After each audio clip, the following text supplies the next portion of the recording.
travelling through the night. They travelled all the way through the night with all the dangers to come see you, or to come see anybody. And they come running in, panting and going, "We need to speak to someone! We need to speak to someone!"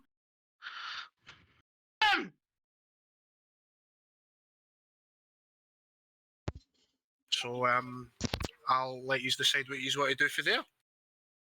Get him! I grab one of them. I'll have to go for his neck. You can indeed, yeah. He's just got a panic look in his face. What do you want? We come bearing news from the village that we've been trading from. There's strange things happening there. Like What what? village? We've been trading with the Pink Thing village. They're not interested in fighting, so we've been trading, making a little bit of monies. Right. Right, slow down and tell us what's happened. There's strange things. Yeah, you can turn them round. What you want to do? Can I turn him upside down and shake him? Turn him upside down and shake him if you want, but there's not much comes out of his pockets. Ain't very good at trading, are you? I think he's letting out a lot of panicked screams and that, but he's not too concerned with what you're doing with him after what he's been seeing. But he's not giving you much information because you do have him upside down. I turn to the other one. He's You're looking at next you if you don't start talking. There's strange things happening. These things showing up and dying in the village. It's starting to get dark. Really dark. People is worried.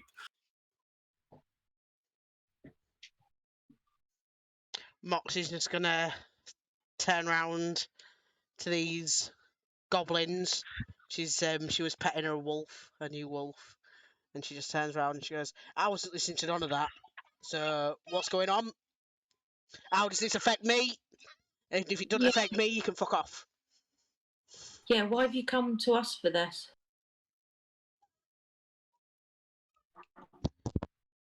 Because we've heard that yous are strong. We've heard that yous can get things done. And they're getting real worried over there. Strange things happening. They said it's going to affect not just them, but everyone. Every single person, everything that lives. I drop him on his head. Yeah, he's just going to let her yelp and lie there for a bit. You'd like to lick my foot! No one likes to lick your foot, Spit. Put it away. No, it smells like what's it?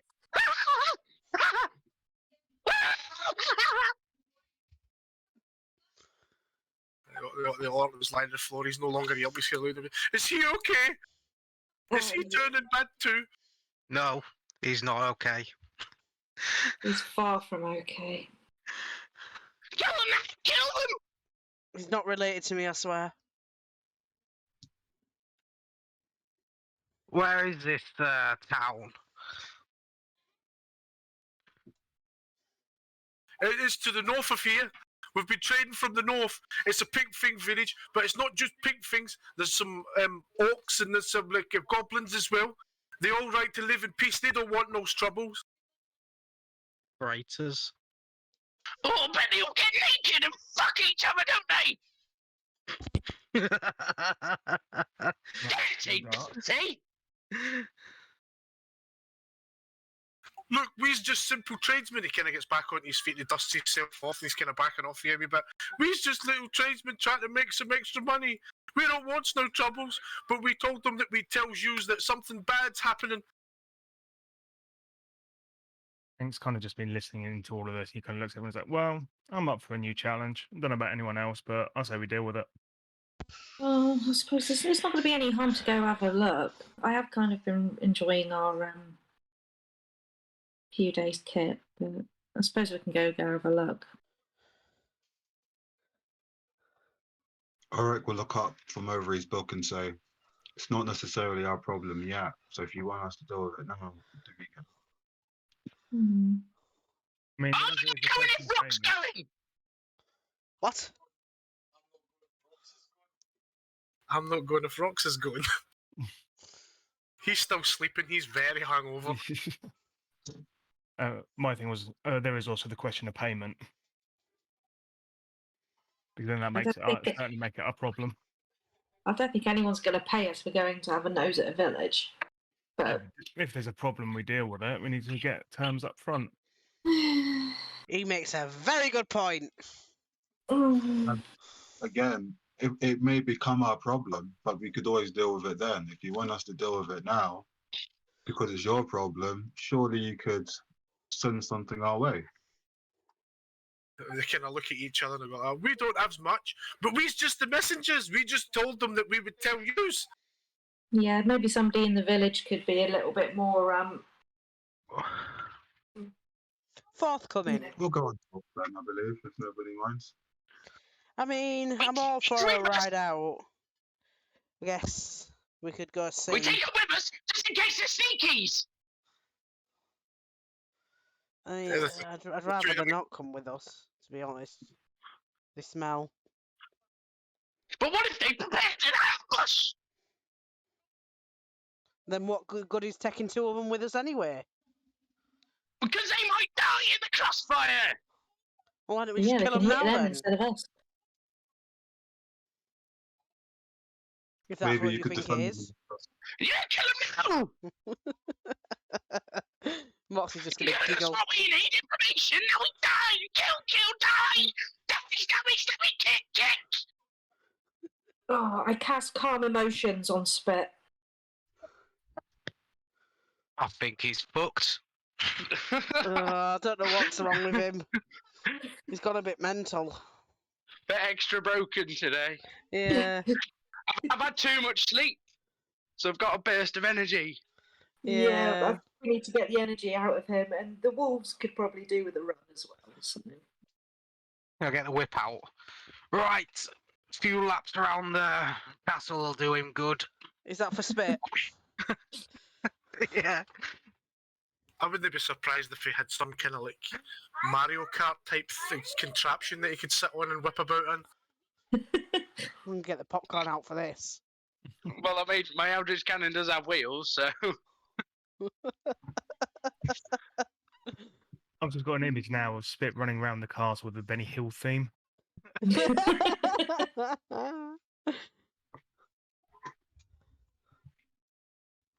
Okay, are we investigating this village or not? No, there we go. It's over. Good night, everyone. See you on Friday. We ignore Spit. Yeah, Spitz doesn't count. I say we go check it out and see. I was saying that as myself. Can you not tell the difference between mine and Spit's voice? No. No. Mr. Manic Panic. Right, so you're going to go investigate this village then? Yes. Yeah. Right, so... But are we killing these two traders, or are we taking them with us, or are we leaving them here, or are we letting them go and just do what they want? If they'd be willing to show us the way, we could take them. If not, they can stay here if they're too scared to go back, I guess. I don't give a shit if they're too scared to go back. They're telling me the way. I'm not walking blind. I don't know the way to this village. Never been there before. Well, they said it was north somewhere. Yeah, but there's north something, and there's northwest, there's northwest, there's northeast, Just to say, the fact that they weren't being really specific about where it was is like why I'm feeling a little bit apprehensive, because they haven't like actually told us what the town's called or anything like that. They're just being very vague. They can tell us more while we walk then. I'll give them a kick up Exactly. the ass and get them to lead. I mean, hey, Yeah, I mean, they're quite happy to go, but they don't. They say to you like, yeah, we'll show you the way, but we don't want to hang about there now. It's a bit eerie, you know. If something's not quite right, there's something in the air, but we'll show you the way, no problem. So what exactly is making it eerie?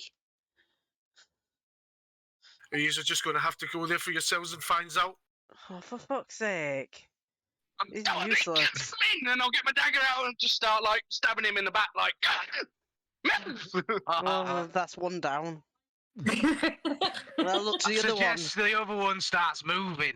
Yeah. I'm going to put one hand on Spit and take him away and cure wounds on the other one. and just be like, right,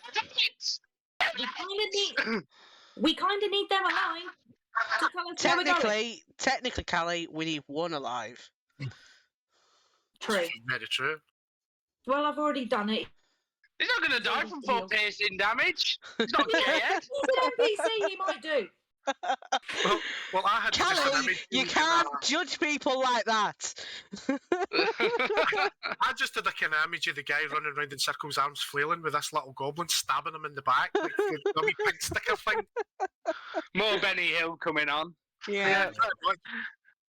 As soon as he heard the word eerie, Vix like slung the bone club on his shoulder and he's now frog marching confidently out the door.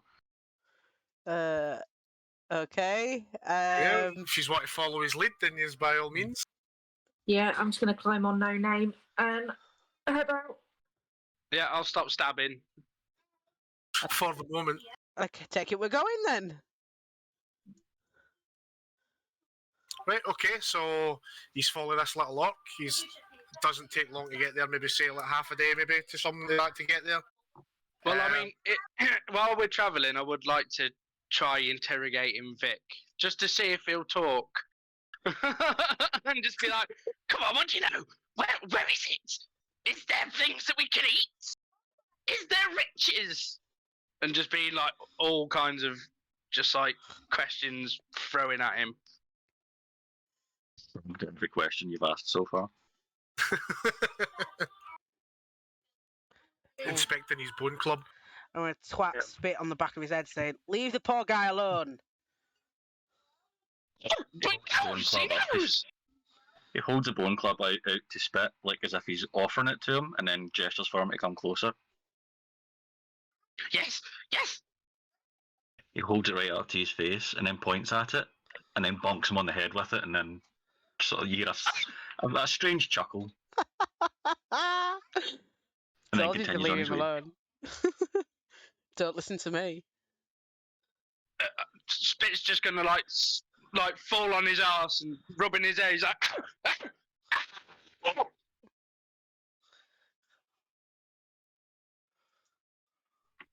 Right, so he's basically keep travelling on as much as he's having a bit of banter and stuff. It's relatively uneventful. oh no, I'm gonna start interrogating these fucking traders now and be like, just put the dagger up to his throat and be like, so tell us what you know. He's too scared. I think he's just terrified. He just wants to get there and go home. So, he's arrived. Fuck's sake, so ominous, everyone. Why is nobody talking? Because nobody likes you. Well, I'll go home then. You go home. Goodbye.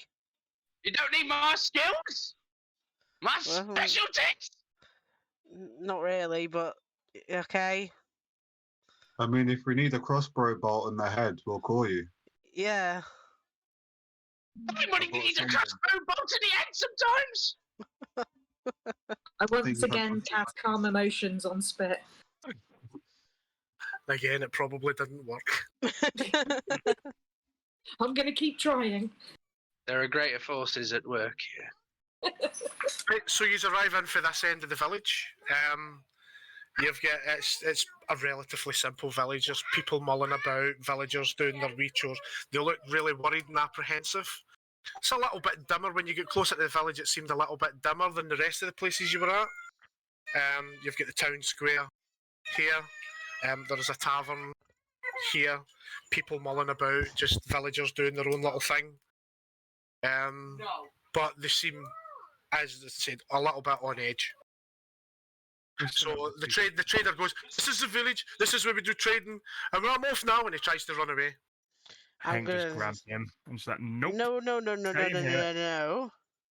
I grab his leg while he grabs his. Well, Right. Hank grabs him. Yeah, he can grab yank his- him. I jump on his chest and put the dagger to his throat. Oh, I'm just walking in this village, leaving the boys to it. I would be with you, but I'm not on the map. Oh, sorry. Hold on. Wait a minute. I'm missing. Sorry. That's Fucking hell, this DM shit. Who brought this guy in? I don't know. Yay. Somebody Fucking- trusted me with some stuff I shouldn't have been trusted with. Rookie mistakes. Rookie mistakes. I have to inform you, I am on top of a giant wolf. Same. We are riding on riding wolves, and we are strolling through this town. I'm sure you would be getting a lot of apprehensive looks. I'm just smiling and waving at people as I go past. Do you know like the old Western Morning. films where you're like going down the middle of the road and people are like shutting the windows because they think some shit's going to go down? They're probably right. Hello, good morning. We hear some weird shit's been going down. Hello, love. I'm right. Hello, She's- sir. Oh, there's a well here. And in the middle, next to the well, is there's a guy full armor, no helmet, and he looks as if he's kind of full of sorrow. He's a bit down in his luck looking. He's kind of staring at the floor, and he's got his hands in his head, and he's kind of just What happened? ignoring- Did your kid fall down it? He's just kind of he's not really phased by your. He doesn't even notice you probably. All right. Why are you crying? He's not crying. He's just a bit sorrowful, I Don't suppose. give a shit. I'm telling you, saying he's crying. for you, And little I'm going to say it bitch. loud enough so that people around can hear it. Why are you crying? I'm just going to sort of poke him with a stick. I do have a question. If all of these are human, do they understand Goblin and Orcish? Yeah. Well, there is like orcs and goblins, and it's like a mixture. It's like a village that they don't much care for the divide. Yeah, they're all shagging each other, aren't they? Like, they're all dirty, hybrid, fucking inbred. Only in your dreams, but Some people What do you don't mean like in my the tavern. dreams? They need to find something else to do with their spare time. I'm poking this guy with a stick, asking why he's crying. Does he not understand me? Is that why he's not responding? Oh, he understands you. He kind of looks up slowly, and he just kind of takes a look at you and go. He just kind of chuckles a wee bit, and he goes, "You have no idea what's coming, do you?" Well, no, because no one will fucking tell me nothing. No, that's why we're here. I don't know. this is why We I were grabbed told Bill. to come here because there's something eerie going on, and I've come here, and now everybody's kind of shutting the windows at me. So no one's responding when I say I'm alone and shit like that. So, and then I saw you sitting by the well crying your eyes out. So I thought I'd poke you with a stick. And so he's kind of. He kind of dismisses the whole insults that you've been throwing. He goes like, there's the town's becoming darker. Things are slowly becoming darker. Light is not the same as it used to be. There's an eeriness in the air, and there's just nothing that can stop it. So why were we sent here if nothing can stop it?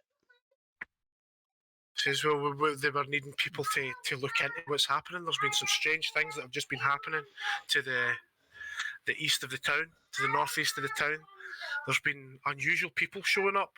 Really unusual people showing up. They don't know what they are, but they're coming here and they just seem to be dying off. They're dying. They're showing up. They don't speak to anybody, and they're dying. All hope is lost. And he kind of puts his head back into his hands. So why are you crying? Why don't you just leave? What's the point in leaving? Because it's not just this village, it's going to affect everyone. It says there is nowhere to run, there is nowhere to hide. I've just accepted my fate, I suppose. Oh, well, if you've accepted your fate, then there's no point us being here, then. Well, I never told you to come here. Well, then Says you're I've just fucking useless, right? We've got to find the actual person that sent us here then. Right, see you later, crying guy. Fucking gay. Even I don't fucking cry. Who's Well, this Literally thing? at this point, though, just let like the rest of us, like the boys and the trader, come here, and then maybe we can get a bit more out of him by throwing him at his feet and sort of being like, I mean, "Go on, then, feel you free. kill him." Go on, feel free. That was why I grabbed him, to get more information for him to lead us to where was going on. So during the struggle, like that conversation's happened and has gotten us to sort of like come over and rejoin the rest of you guys who are over here at the well. Just as you're calling him a gay and saying, "I don't cry." Even I don't Yeah. cry. And then the rest of these guys, if they'll fucking move their tokens, we'll come over here. Well, no, they're stuck down there. They don't I'm want to coming, move. okay. No, I Yeah, think they're having a uh, mother's meeting. Fucking hell, alright, you Jesus fucking Christ. whizzing around here. because I was waiting to say stuff. And then people were talking. Yeah, like we were going to interrogate the fucking goblin. Yeah, they were off to interrogate the goblin. They have the little goblin. Yeah. You guys walked off. No, we'll bring him over here to interrogate him, like, in front of, like, in the town square, like, public humiliation. Fuck's sake. Yeah, That would definitely Hank work. just throws the trader to the ground. He's done his job. That's it. Throw him to the ground. Yeah, he's looking pretty terrified, I would imagine. So what we doing with that one then? I'm going to crouch down. I'm going to set my hands. I'm going to set my hands alight. I'm going to ask him politely, "Who the fuck asked for us?" He's kind of looking at your hands, he's seeing them light up, and he's got a right fear in his eyes. He goes, "It was the innkeeper, the man in the tavern. It was him that sent me." Did I tell him to march on? And trust me, I won't miss. He has fireball. It will burn everything, Mister! including spit. It's that and looks up at it and kind of looks at it and he kind of shies away ever so slightly, but then his hand comes out shaking slightly, and then he uses prestidigitation and makes like tiny little slightly pathetic fireworks come out in a sort of "I'm afraid to do this, but trying to copy him" motion.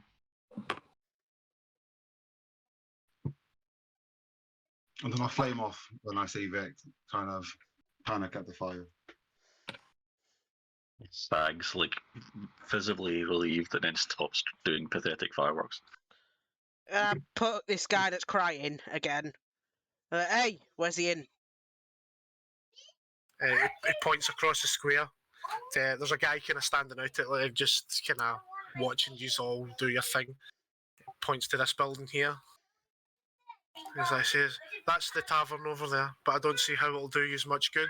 And he just Oh, for fuck's sake! No. What a I'll depressive. punch him right in the twat. gut. It's going to do me a lot of good. I've had enough of him. We need a drink. I need a The, drink. the bitch bloke's wearing full armour, so it might not. Okay. Might hurt you more than him. I got strength for 20. You're a right punch in the gut. I've had enough of this snivelling. See, this He is, would. this is why we don't trade with pink things. They sit and they cry and they don't do the work that they're meant to be doing. Like, he's meant to be probably out somewhere working, and his boss is probably missing him, and he's sat by the well crying. Who's this guy next to me? Does he know anything else about what's going on? Yeah, he's just one of the villagers. You could ask him questions if you want. He's obviously been here. So. I'll point like behind me and say, Mr. Teary over here hasn't really said a lot. Do you know more about what's going on? He kind of nods his head and he says, "Well, we don't really know too much about what's going on. Other than we've had strange people showing up, not saying a word, just passing through town. But there seems to be a pile up of bodies happening outside the town. They just seem to be going out there and dying. They look really frail and weak, and they don't say much. They just pass through without a word. And What do they look like? they kind of look like it's hard to tell because they're wearing these big shawls over their faces and heads. They've got big backpacks on. They look grey. You can only see their arms and legs, and they look grey. You can't see their faces. Their shawls cover their face, and they never speak a word.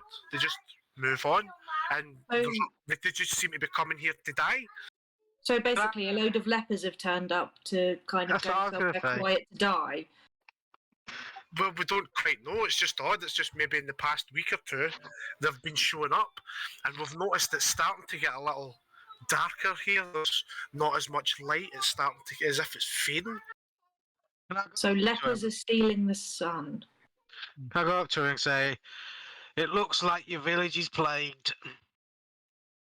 He kind of looks at his style and says, "Plagued? Do you think it's a plague?" Yes, it's definitely a plague. I mean, if That's no. everybody's eyesight in the village is going, then I think there's some sort of contaminant somewhere, don't you? Would you expect when you leave a mass of dead bodies to pile up? Yeah. Where are Can I these ask him- dead bodies? Can I ask him why haven't they been burnt? Well, that's the strangest thing. It's as if they turn to stone. They just, when they die, they just look. It's as if they just turn to stone and they're little rocks. We can't move them. We've tried to move them, but What, they they just look like statues?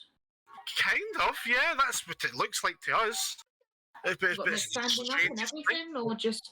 No, they're all lying down, dead, curled into balls. That's just we don't quite know. And this is to Anything more than that? this is to the north of the village. Yeah, and he points over the square towards the northeast. He says it's over there, beyond the clearing. Looks like you got a lot of garden gnomes. Yeah. Gets wind of where the direction is, he fires off to see it. He just heard corpses and he's off. Yeah. I'll get him. I'm following, I think, because of weird grey, scaly people. You still need to speak to the innkeeper. He's the one that actually sent us here. Yeah, we're just looking at the bodies. Yeah, we're just going to have a nose and then come back. Are you sure you want to do that before we speak to the innkeeper to actually tell us what's going on? Too late, we're gone. Was that not the innkeeper that we spoke to? Nope. Nope. Okay, we'll be back in a minute. Dead bodies are more fun. Mr. Deer. Yeah, I'm searching this area. Like, if I had a magnifying glass, I'd be pulling it out right now. Yeah, well, the ones that are over there, what you see is it's like a mass of these bodies. They look as if they're all stone-like, and it's quite heavy towards the front of you. And the further away from the village it goes, it starts to filter down to 1 and 2 maybe bodies. There's lots of them to begin with, and they're all filtering off into the distance, heading in that direction as if they were still heading northeast through the village. Can I do a medicine check to see if I've seen anything like this? You can indeed. Looks to me like they've had some kind of race. Well, these are the losers. Yeah. Well, you have probably heard of something like this happening before, where people turn into stone when they die. You don't really know too much of it. You don't recognise this race of people, but you can definitely tell there's something weird about it. And I'd like the 4 of you to make a perception check. Oh god, this never bodes well. Oh, I'm good at perception. Oh, Oh, not with a nat 4 fucking 1, I'm not. Oh, well, Fucking hell. You jinxed yourself there, Mox. I know I did. I've got expertise in Me too. Like, where perception. the hell's... Right, well, Mox doesn't notice anything. She's kind of curiously looking at the bodies and kind of kicking them to see if they'll move or whatever. I'm poking Ooh, at it. stone. Yeah, Callie's the same. But Hank, Vic, you can hear it's like a light whimpering. You can hear it round about. It's more towards the far end of the bodies, round about here-ish. You start hearing a whimpering. Hank's going to kind of look around. He's like, can anyone else hear that? Hear Hear what? what? I'm too busy poking. Tugs on your shirt, nods, and then points to see if that's the same direction you're hearing it from. Hank nods and so kind of grabs Callie and Mox to follow. You're right. Oh, fuck's sake, they're hearing things again. It was over this way, wasn't it? Yeah, and as you get closer, the whimpering starts getting a wee bit louder. It's as if someone's crying. Can anyone Oh, else hear it now? God. There's that guy again from Oh, the village. God, he's He's got a followed us. friend.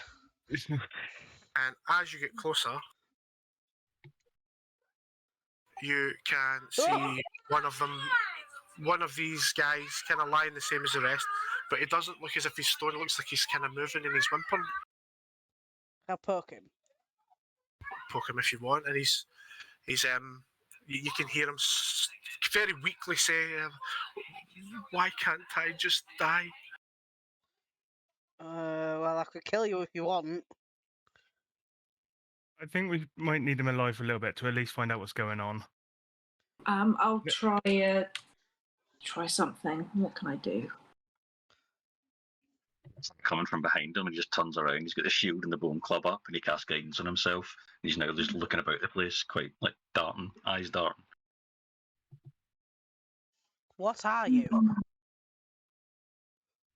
He kind of stops his whimpering slightly, as if that's him just kind of noticed the people there. He was kind of caught in his moment, and he kind of looks on them and oh, people, excuse me, and he kind of slowly brings himself to his feet. It looks as if it's really painful for him to get up.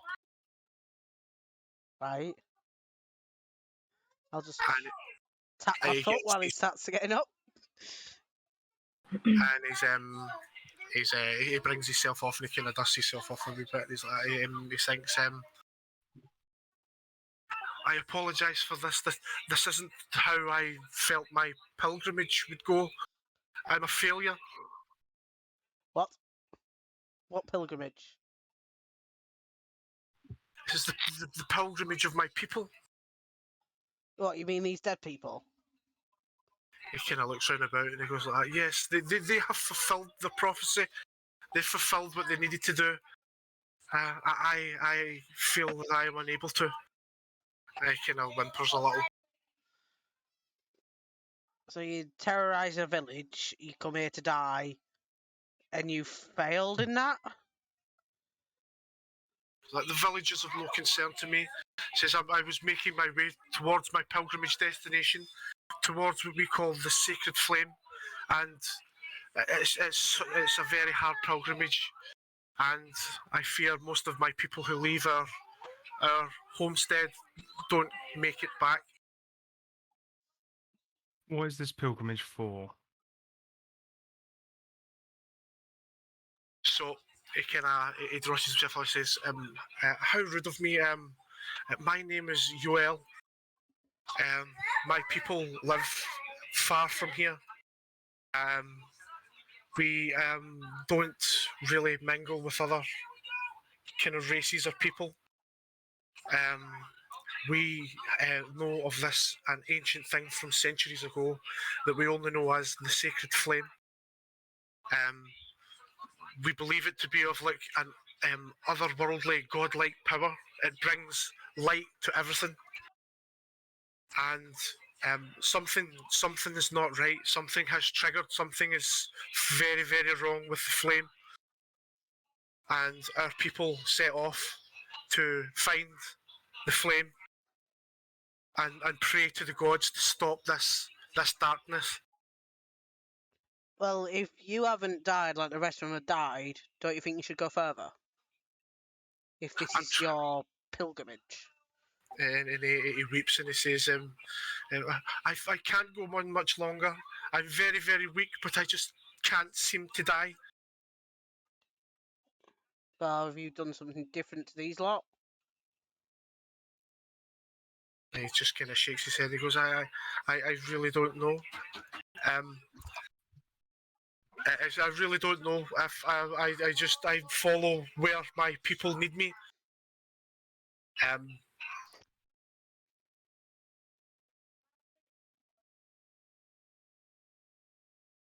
Right. Says we don't often leave our home. Our home keeps us alive. When we leave our home, we become ill and weak and frail, and we just go as much as we can. We need to reach the sacred flame. And where is this sacred flame? He kind of gestures beyond the bodies, as if obviously where they were heading. He says it's far beyond here, far beyond the swamps and the forests. We need to go there and protect the flame. He seems quite obsessive about this as well. So this is why they're dying, is that because you've come away from where you live? He kind of nods his head. He says, yes. He says, our homeland. He says, it protects us. We have special fire there that protects us from all of this. And when we leave our home, he says, we just become weak. We can't go much longer, but we need to reach it. We have to reach it.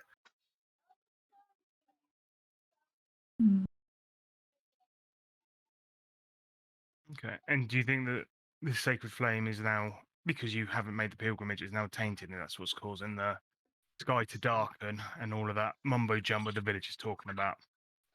He kind of shakes his head and says, "We don't know why. We don't know what's happened to the flame. We just know that there is dark times ahead. Dark times that affect everyone." Right. Why do we always get pulled into this shit? Because we're awesome. They know our names now. I mean, that's true. We are a bit famous. I like to Should live. we? Like a superhero pose. Yeah. Should we go? Should we go back to the tavern and mull this over for a bit and Let's see what the tavern guy has to say, because he might give us something for helping. Because I'd like to go on a pilgrimage of sorts, but if I don't get now out of it, and Lighton doesn't Did it- seem very not going to fill my pockets now, is it? No. Should we take this man with us as well? Does he want to? Or does he want to just sit here and cry like the other guy? Mr. DM, Mr. DM, yes. can I ask whether they would already find spit in there, but not for any purpose? Spit's just wandered off, found the tavern, and gone and got a beer. Do that if you want, yeah. I was gonna say, Although, go on, sorry, go on. I was gonna say that when they went off, I went inside the tavern to start speaking to the innkeeper.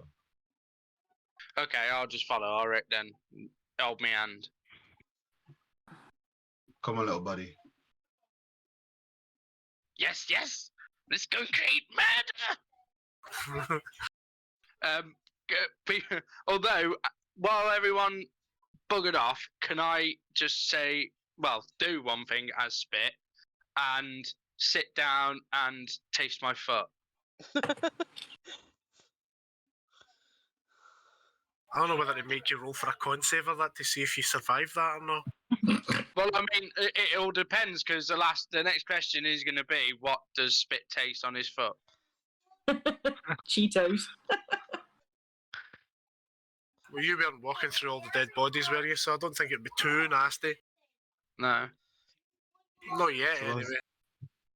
So as Spit's sucking on his foot, I've gone over to the bar to speak to the innkeeper and to order a half pint for myself and a full pint for Spit. Oh God. The barkeeper nods at Nice. you and he goes, I says, "One man drink, one lady drink. I'm coming up." So there's nothing. So there's nothing too overly descriptive about what Spit tastes then. Let's say it's like 5-day-old dead baby. Whoa.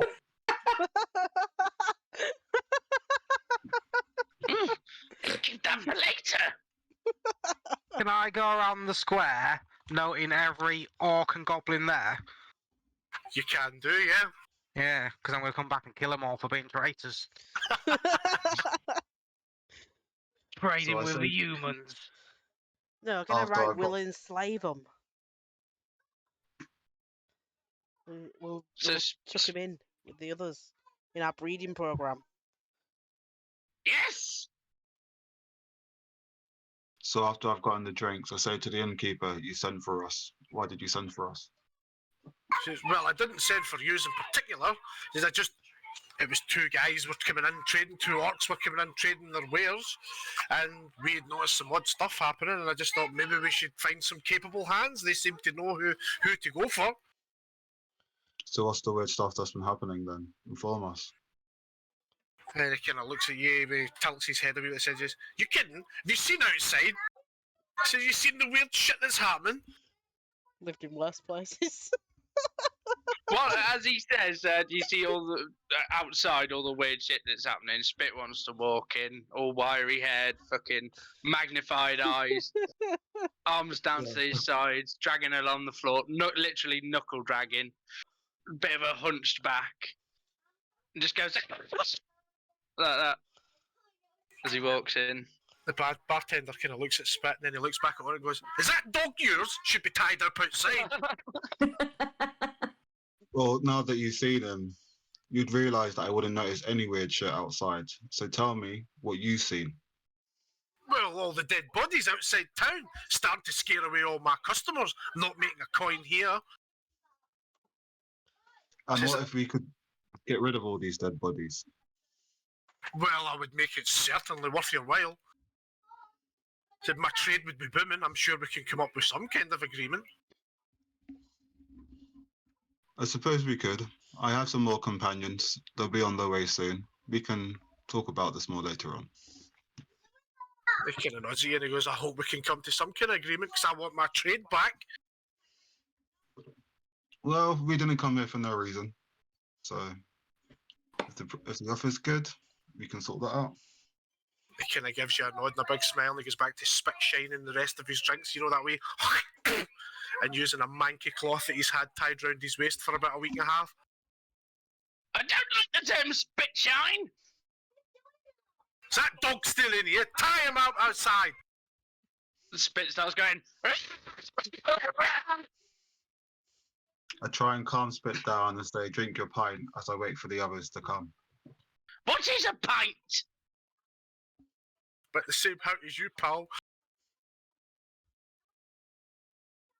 Yes, well, Turbo juice. Right, so the rest of you's joining them in the tavern then, yeah? Yeah, that's where Yeah. we're heading. Yeah, are we bringing this guy in with us, or is he going to stay here and cry more? Yeah, we did ask him. Yeah, no, Yuel will come with you. Come on, weepy guy. Let's go. They'll come down I with you. said he'll enter the tavern just literally as spit is just like knocking back the last dregs of this pint in one go and fucking slamming it down on the table. Oh no, not only is he going to be hyper, he's going to be drunk as well. All right, because they even finished his half pint yet. Well, maybe if he has one more of them, it might knock him out a bit. I pat can him on the head. assure you it won't. But the bartender keeps looking over at the till it's spitting, that pointing at spit and looking at it and going, "Oi, if your dog makes a mess in here, you're cleaning it up." I casually spill a little bit of my drink underneath Spit's legs. When he says that, Spit starts licking it up. I hold up one of the dirty spit shine cups and I cast prestidigitation to clean it up, and I just say it's not a problem. Oh. Look at him with his fancy magic. He's a bit of a goody-goody, isn't he? I know. Right. Maybe he's half pink thing. What information did you get from Mr. Bartender over there? Oh, easy as piss. We get rid of the bodies, he'd pay us handsomely. What did you find out? It's not that easy. This guy here, Mr. We found another crying guy. He says they're just going to keep coming until we get to some sort of flame. Yeah, it's a weird pilgrimage. I'm going to sit by weird grey cry guy and make a little sacred flame pop up in my hand, my cantrip, and say, "Does your sacred flame look like mine?" He kind of shakes his head and he goes, "It's not just fire." Mm. He says it's that this fire links to all the land that brings us light and helps us from the darkness. DM, I have a question. He kind of glances over and he goes, "I'm willing to answer anything that I can help with." This is outside of character. If I was to do religion check, would it have anything to do with fae, fiends, or undead? No. No. Could I do a religion check because of the word pilgrimage? You could certainly try, yeah. It's open. I might join you in that one. 25. Fuck off. Yep, so you have maybe heard of stories that have passed down for centuries about it's only been referred to as the sacred flame. You don't know of much of a pilgrimage or anything to it, but you do know, you have heard of like these stories in books for long ago Sorry, the fucking saying let it go. That would be the kids in the back watching whatever it is.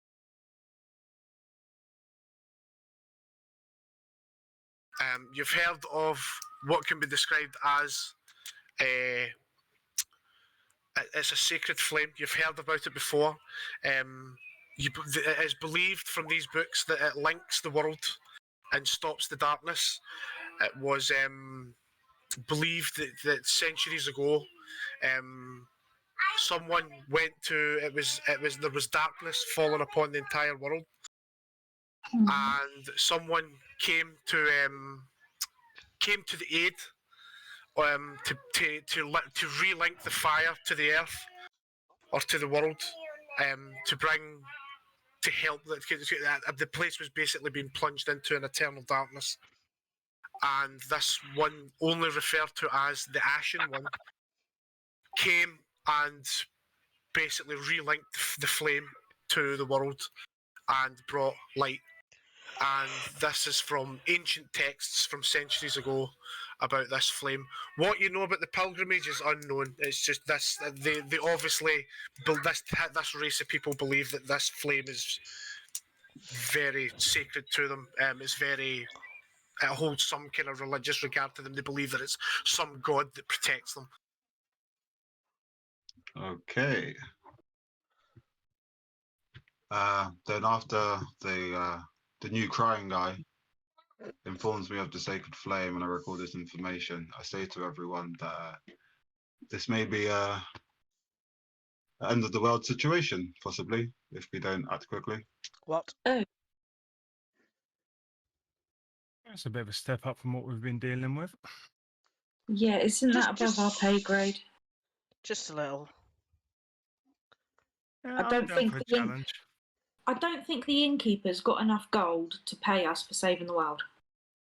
Yeah, but hang on. I once read this book called Suicide Squad, and you didn't think they were going to be able to do it, but at the end, they totally did.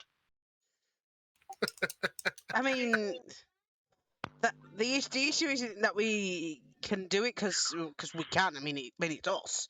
We can do it. The issue is what we're getting paid for it. I think that's the main question. Well, when you're defeating a greater evil such as this, there's usually great reward on, the numerous dead bodies we leave in our wake. I mean, yeah, but I mean, I want to see some gold, I mean, Bit slams down his second pint, and he'll just interject and just say,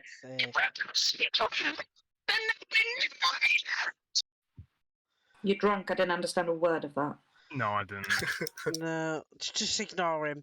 I pat him on the head Maybe again. we should ask the new crying guy what he can offer us for our help for his broken pilgrimage. I mean, look at him. He ain't got fuck all to give me.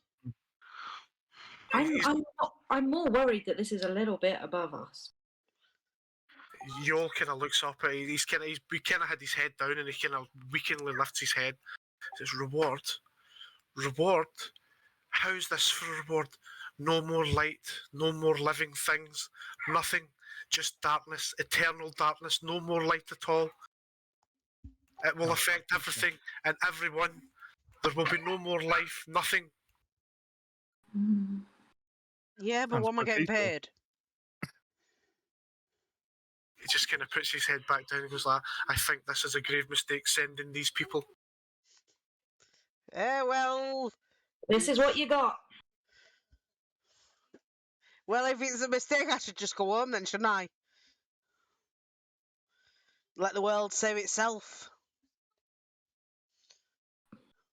Because we got sent here, and we didn't have a fucking clue why, and nobody's given me no fucking price. There's clearly got to be some sort of reward for this. I mean, we're saving the world. I mean, what kind of price can you put on that? I have an idea. Oh, Instead of paying us all at Did it hurt? once, why don't you just pay us a weekly or monthly tithe once we've done the job? You can pay us over a long period of time, I don't know, the rest of your life. And Simple price of us knowing us- Wait, Hank. look at him. Not much life left in that. Not the grey old man, the tavern keeper. Oh, the tavern man. Yeah. Well, yeah. Yeah, but it's got nothing to really like. Why should he pay for it? I mean, we're helping Yoel here, not innkeeper dude. Really? It's his town. Yeah, we will be helping him because once we solve the problem, the dead bodies will no longer be there, and then his trade will come back and his business will be booming, he said, and then he'll be happily to pay us the money. Do you really think that this innkeeper could afford that? I mean, Because I'm sure it's there'll a town in the middle of nowhere. They're not going to get that much money to satisfy payment for this. Then I destroy the town and rebuild. And I say that very loudly so everybody in the tavern can hear me. Everything kind of stops, like, you know, that way, like if somebody walked in and like into a kind of western bar and it's like the guy playing the piano and that, and they all stop and look. I laugh, people. I laugh, but it's true. He casts fire things out of his hands. It's amazing. You ought to see it. It's really good. And then I chuckle and I look at the innkeeper, like wink at. So where is this flame? Northeast. That way. He pointed that way, and that's. Yeah. He said he's going to come with us, so he'll probably be able to tell us. Can I grab him by a scruff of his neck? Tell him to lead the way. Unless you're willing If you want to to kill him off. yeah, if you want to carry him. Because I mean, surely the guy's quite willing to die. That's part of his pilgrimage. He wants to die, but just can't quite do it. Well, fucking, as long as you tell me where it is. Surely the closer we get to where he's supposed to be, the stronger he'll get. It's because he's away from the flame he's weak, no? No, he's away from his hometown. But if that's the direction we're... Oh, wait, no, yeah, never mind. Yeah, Yes, they've come What from his happens if he hometown. dies on the way? Well, then we're Well, you fucked. better write it down where we're going. Don't you have Speak with Dead, Callie? I do have Speak with Dead, yes. There we go. There we go. If he won't But if help he- us, if let's he- get one of the stone ones out there to fucking help us. It's fine. Right, Let's just right, say... weak man. What if he just dies, we bury the rest of these bodies, we call it a day? Like, we don't have to go anywhere then. Oh, but that's boring.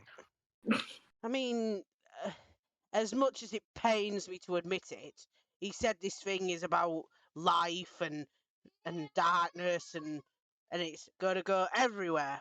But, I mean, my breeding program isn't really going to take off if there's no life. I'm going to put my hand down on Callie's shoulder and I'm going to use prestidigitation on the tip of my finger to write in sparkles, we're going to get very cool shit. Is he up on his feet yet, this guy? Well, I think you're kind of holding him up off his feet, you Right, know? I'm going to fucking lead the way. He can go on one of the wolves. I'll You walk. can go on my down. wolf. We got plenty Drag the little wolves. fucker. Yeah. He's not going on my wolf. I can fly, so he can go on my wolf. Can I ask him about the flame? You can ask him as much as you Is want, it- yeah. Is it, how big is it? He kind of looks, he says, it's not very big. Legend has, we've never ever seen the sacred flame. We just have an overwhelming urge to it's like, think of it like a homing beacon. It's just Moth to a flame. pretty much, yeah. It might just look like some ordinary fire to you, but it holds great power. He kind of looks at you And and none goes, of you have ever seen it. we just know it exists. Our texts and our people and stories cast down from generations of our people have told us of this sacred flame and told us of this link to the land. Is he moving yet? Where we going? Right.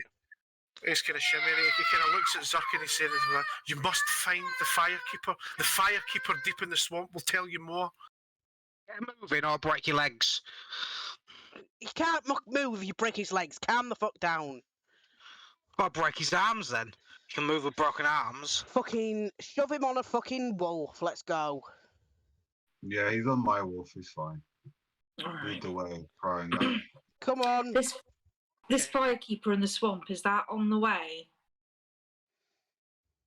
Do you know where he is? He just kind of shakes his head and he says, "That's all the information I know. Just seek out the firekeeper in the swamp. She has more that you'll need, more that you need to know." Mm. And he kind of gestures towards where the rest of his people are lying dead. Beyond the range there, you will find the entrance to the swamp. Go deep into the swamp. She is in there. Before we leave the all the dead people on the side, is there any of these people that know more than you that we can wake up and speak to get more information, or do you know everything? He says, "I've told you all that I know." He says, "You may try," he says, "but I feel that my people that have travelled this far have already fulfilled their pilgrimage."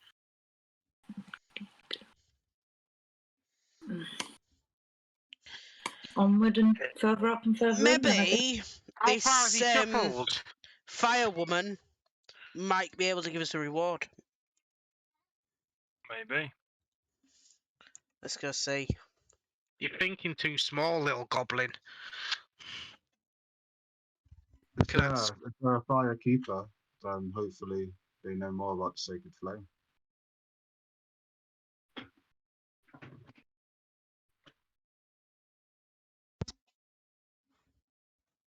Yeah, right. So what do you want to do? Well, we'll go towards the up here then. Let's go.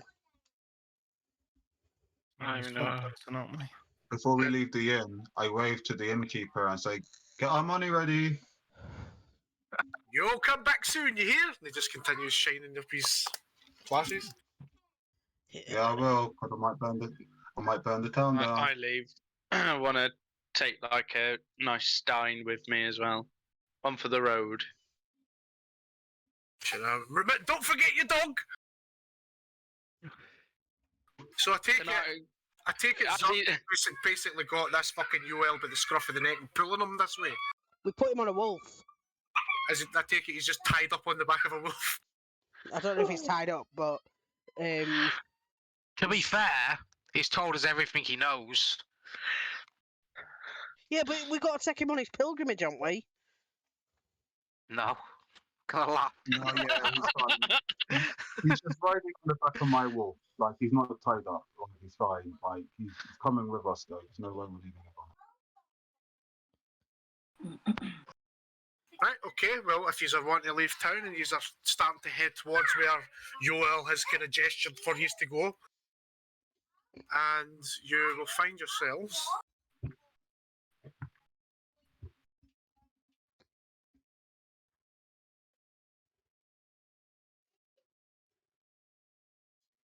Two seconds. Oh, there I am.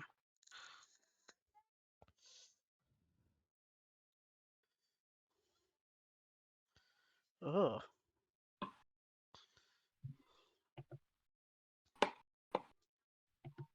And I can't find the token for Yoel, so just imagine that Yoel's still, I don't know, on the back of a thingy. So you come across this, it looks like a monument that has been dilapidated over centuries.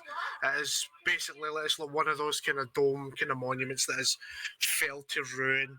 There's lush vegetation, but as you look over the other side, it starts to look a bit more decayed and faded.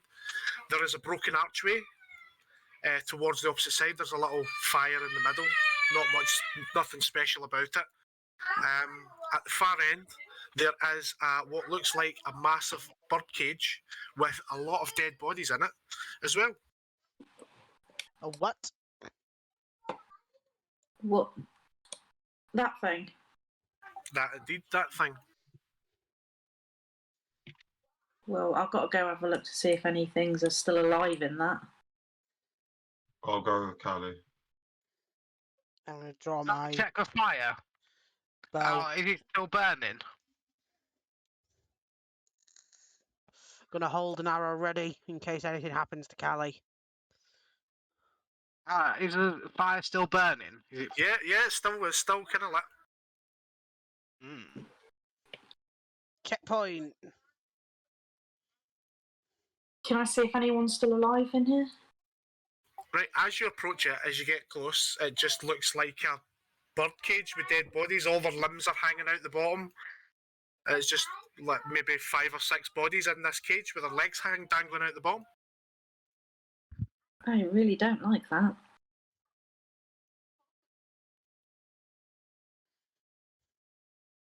Can I look into the trees or vegetation? Is there anything in there?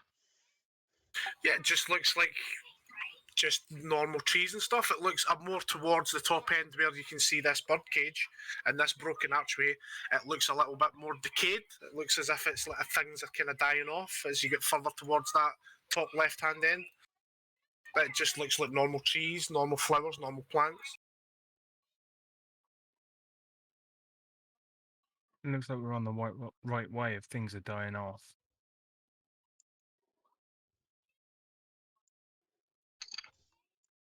I'm gonna sort of slowly approach this cage, go on the other side, and I think we're too late for the things that are in it. I'm gonna take my end of my bow, and I'm just sort of gonna poke at the cage and then quickly run away.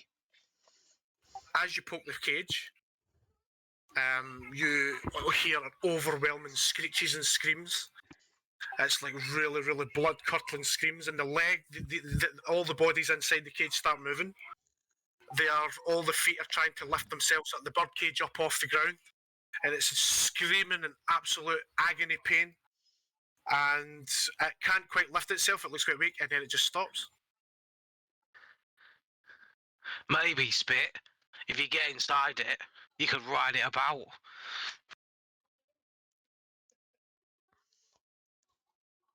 You gotta touch it though.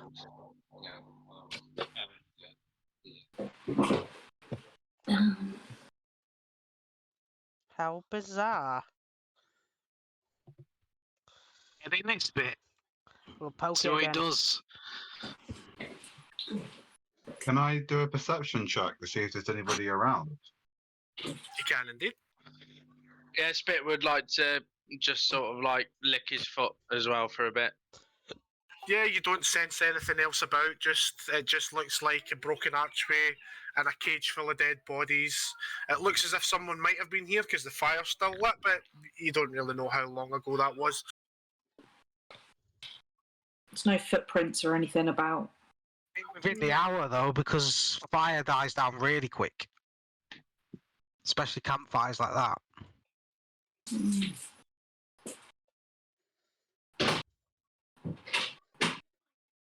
Can I try a survival check to see if there's any footprints and things, tracks?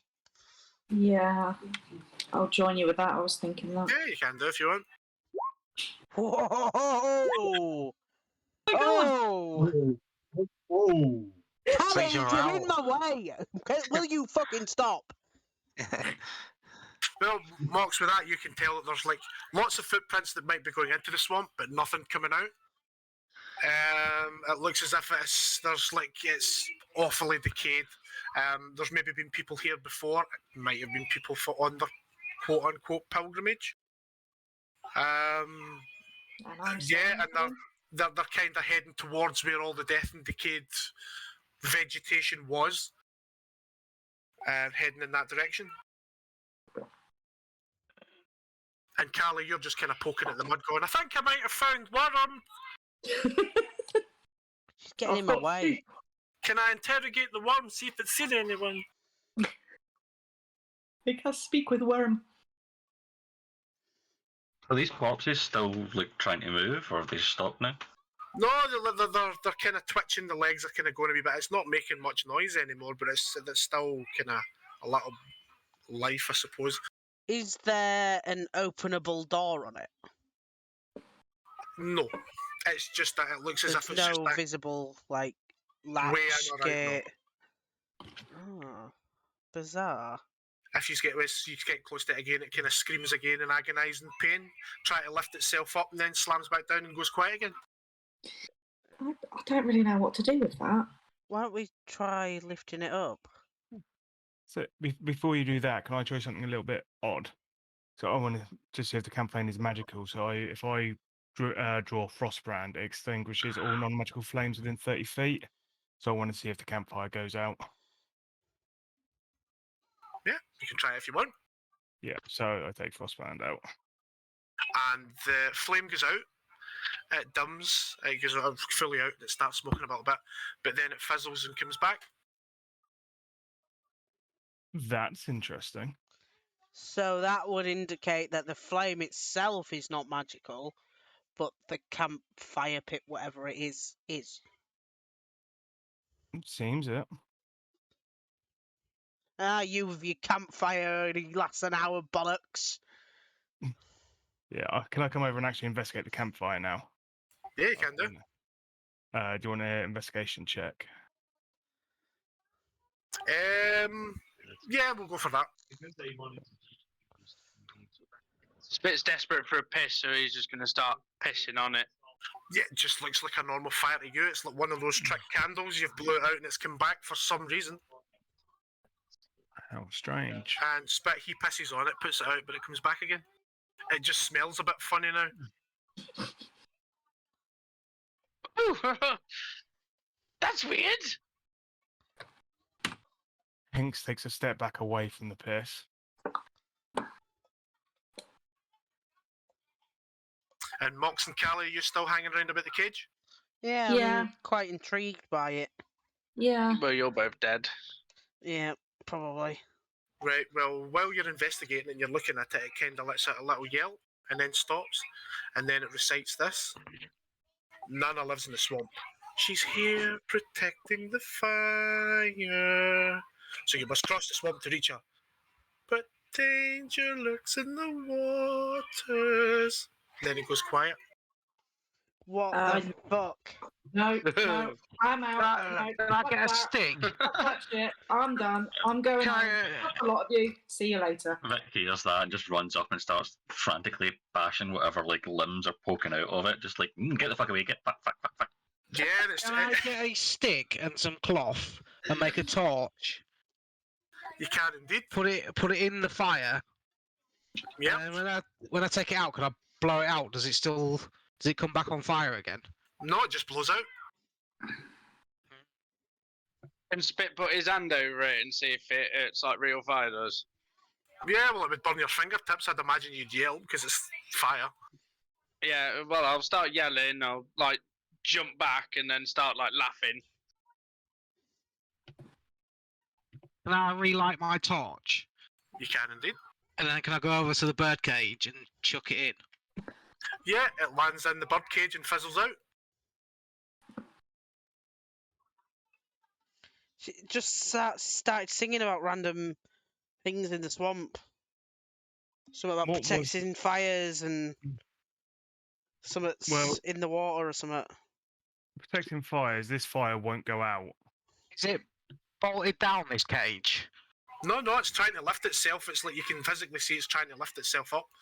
Can I kick it over? Kick it over if you want, or you can try kick it over. It's fucking heavy. Or do you want me to do is try and kick it over? I'm guessing a strength check. Let's save. That's Be athletics, wouldn't it? athletics. Yeah. I'll roll athletics then. Yeah, even though you gave it a right good kick, you've just hurt your toe. It feels like it's fucking solid. Jesus. While you are all kind of contemplating and confused, the cage starts up again. Nana lives in the swamp. She's here protecting the fire. So you must cross the swamp to reach her.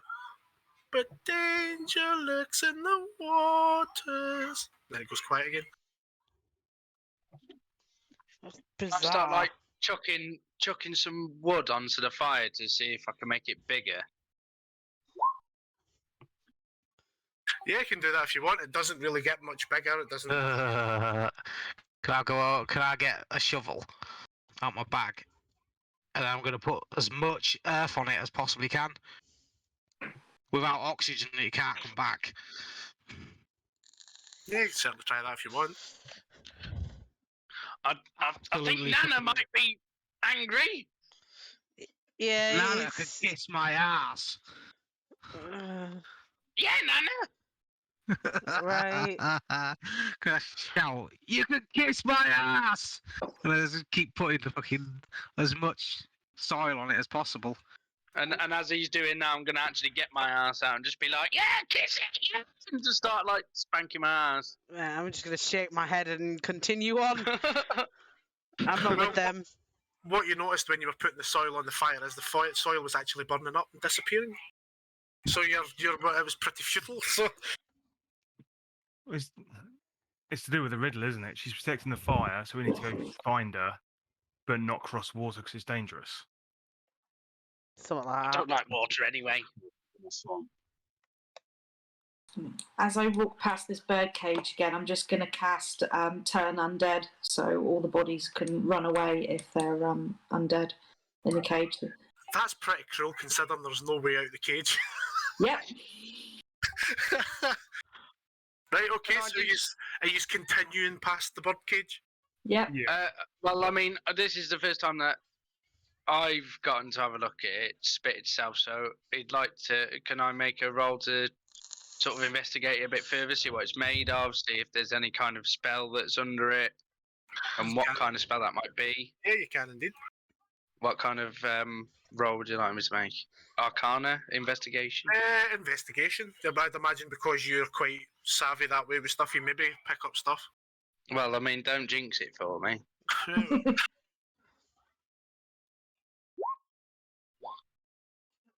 Yeah, it just looks like a normal bird cage. Bit bigger. It looks really, really heavy. It's really, really solidly built. Whoever built it. So it's like wrought iron, or is it actual steel? Yeah, like wrought iron, I suppose. It just looks like a big, massive, very heavy, very tough cage with dead bodies flung in it That are now animated. that are now animated and talking to you, yeah.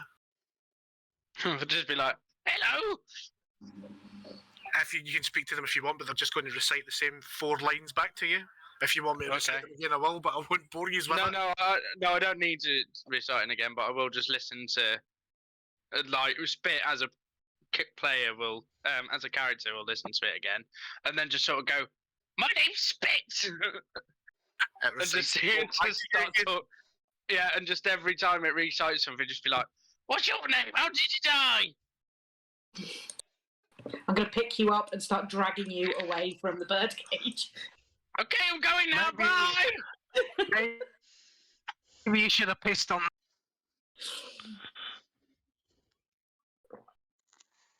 Right, and as you make your way past the weird thing you've just met,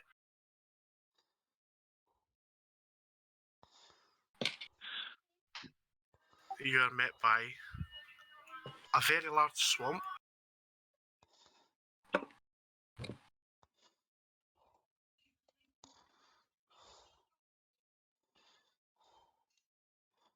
Oh. You see a bit of a Lord of the Rings homage coming out now.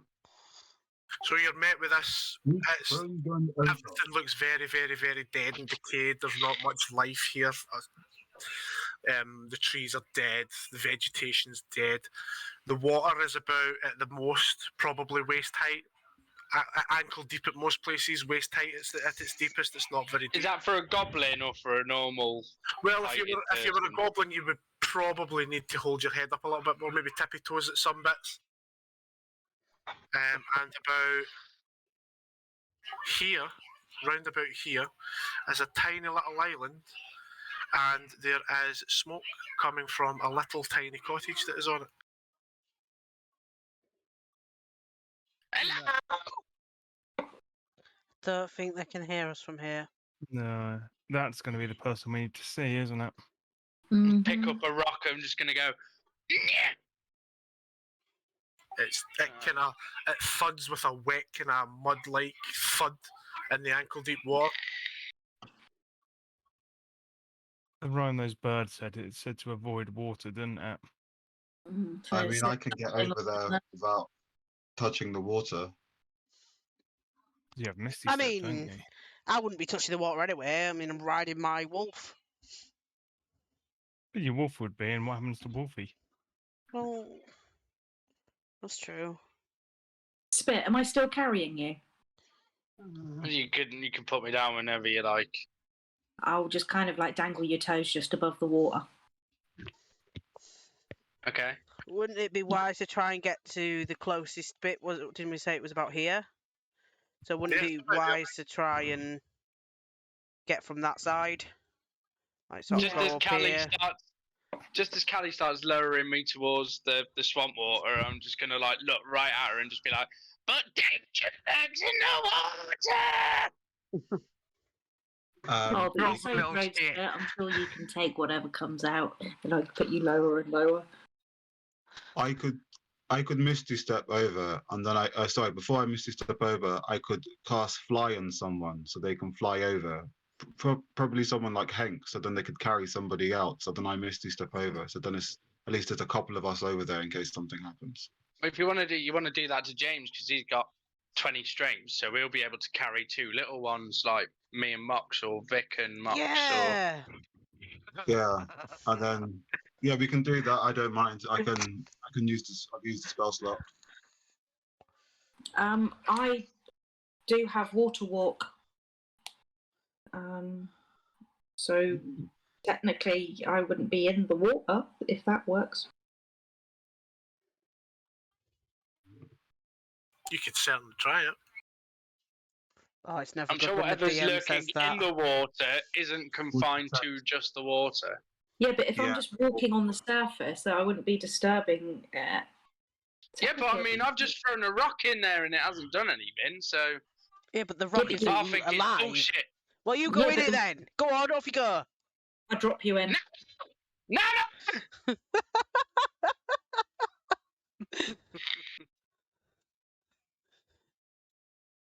I'd say anything that even comes into contact with the water is a no-no. Well, Spit's now bathing in it. I hope it's acid. It's fine, you know. No, I know what acid is because I got some earlier on. Yeah, but if we need to fly over, we can fly. Anybody else's D&D Beyond fucked? Yeah, I was just thinking that. Oh, I don't know. Yeah, Oh. I just went on to have a look at Callie to see if water walk was just for me or whether I could. Yeah, Put it my on Beyond's others. fucked as well.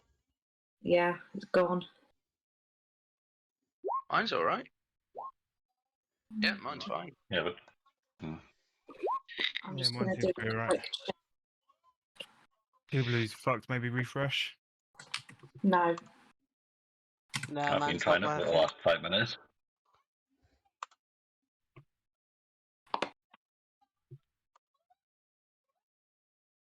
The beholder has appeared and ruined everything. The error that has summoned it has been logged, and the D&D Beyond team will hit the forge to make repairs. I had that when I last played Friday. A Friday campaign. I had to keep on just refreshing it. Right, I've just had a look. Water walk, I can cast it on up to 10 willing creatures, so we can try that. Because that would just be one spell and it would save Auric doing two things. That would work. No. Is there a weight capacity on it? Nope. Works. I mean, if you guys want to do that, then I'll just cast fire myself because I'm not touching the water. Well, I'll cast it and I will walk a little way out just to test it before anybody else does. So we're not all out there. I could I protect don't you think guys. I don't think our cleric should be doing that. So No, I I'll do that. No, I'll do Okay, that. let's do Fuck it. it, it'll be all right. Well, I don't mind. I'm pretty tanky for a cleric. Right, yeah, I'm gonna get to about here. Yeah, you seem fine so far. So far being the operative word. There's nothing out of the ordinary except for the fact that you're now, well, you're a goblin, so it'd probably be about waist deep in mud and water. We'll say we've got all Yeah, of us but in we're the water, we're we're all walking on top of the water. Yeah. yeah, we've all got water walk. All right, well, if you've all got water walk, then you're walking along the top of the water, No, I'm flying. and you're flying. You Yeah, see, Walking around the outside. you see Hank walking quite gingerly. He doesn't like ice, and this is a really new experience for him, and he doesn't like it. So he's kind of like, like clown, like puppet movements. He's like, nope, nope, nope, nope. The entire time we're walking across this, I'm actually reciting the 4 lines over and over again. Yeah. Well, as you get to there, you start to see bubbling in the water in front of you. About that there. Danger lurks in the water! Danger lurks in the water! Your rings aren't coming up, Rocks. If you're Oh, hold on. like that. No. About there. Okay. And before you move any further, a giant fucking crab comes bursting out of the water.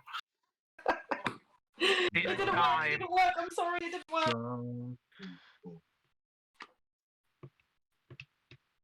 Shit.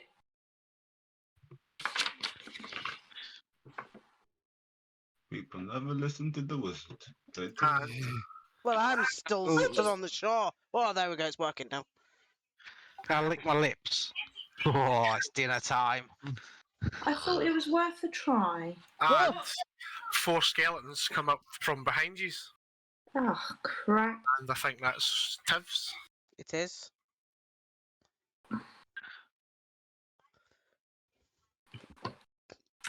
Put the turn order up.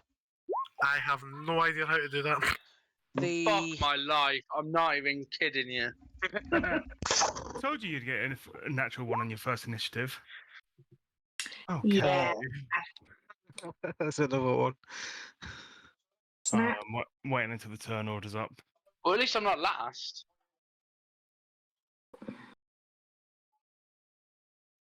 Oh, mine's not come up.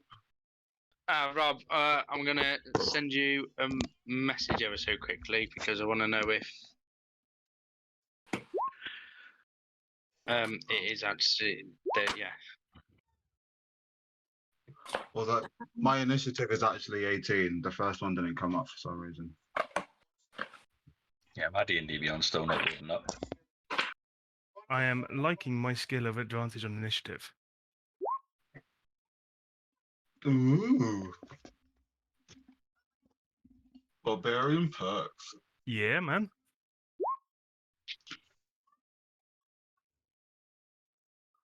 What are we again? Hmm? What level are we again? 7. 7. 7.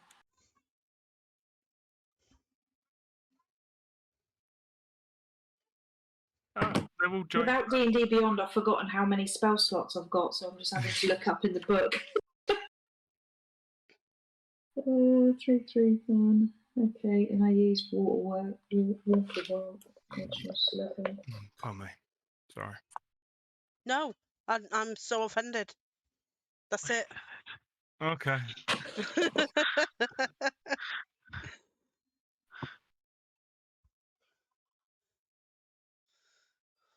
Right, so it looks as if it's the skeleton's shots first. So I there's don't know one. what my initiative is because I can't access my D&D Beyond sheet. I don't know what my initiative is. It would right now. be. It's your dexterity remember what my- modifier. So if you Yeah. roll a d20 and can you remember what your dex is? No, that's the thing. Well, that should just be on your normal Wait a minute, I should be able to character look. sheet on. But I can't get to my character sheet. That's the thing. Do you not? Is yours not on Roll20? No. No. Let me have a look. View campaign. I'm gonna. I can't even remember what spells I've got prepared. So I can cantrip all day, but that's about it. Yeah, like I said, I'm a bit. I'm literally fucked if D&D Beyond doesn't start playing. Because it's not even coming up on the mobile app, and that's supposed to be saved on your phone. That's odd, but it's not working on your phone. That's not good.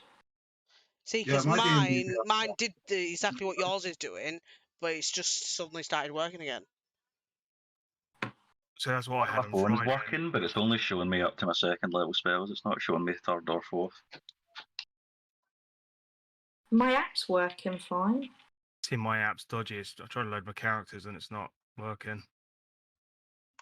But Callie isn't on my app. Ah, there we go. Right, so my initiative's +2. I'm going to need to roll a dice, because that's all I can do right now. Yeah, we could not fetch your latest changes on the app. So, Oh. 20 feet. Okay. Yep, Link's working again now for me. Anyway. My initiative's 4, so that's fun. Yeah. So that's yeah. You can add if you can add me on, then I'm 4. So probably last. Oh no, tell a lie, it's not working. Pooh.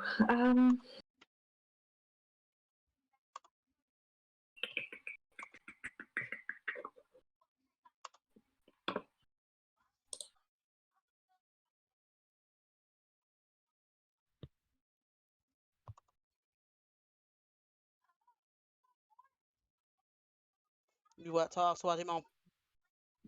I haven't a clue how they add them on. Right click his token. Yep. It should say add turn.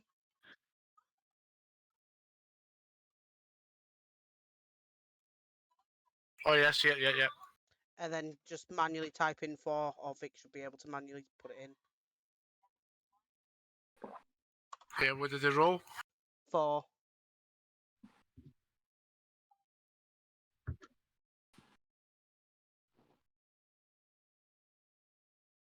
Shit, what am I doing? Hold on. There we go.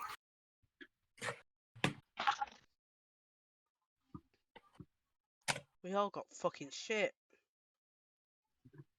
Shit roll. They actually got 18, but it doesn't make a difference, but I still would have been after Hank. Yeah, you would have. Right, so if we're all ready to go, the first one is the one next to Zuck. And he is going to try and just smash in at you with a 14. That's a miss. That's 2, that's 1. And the second one's a 23. Is that on me? Yep, That's a that's hit. it. Oh,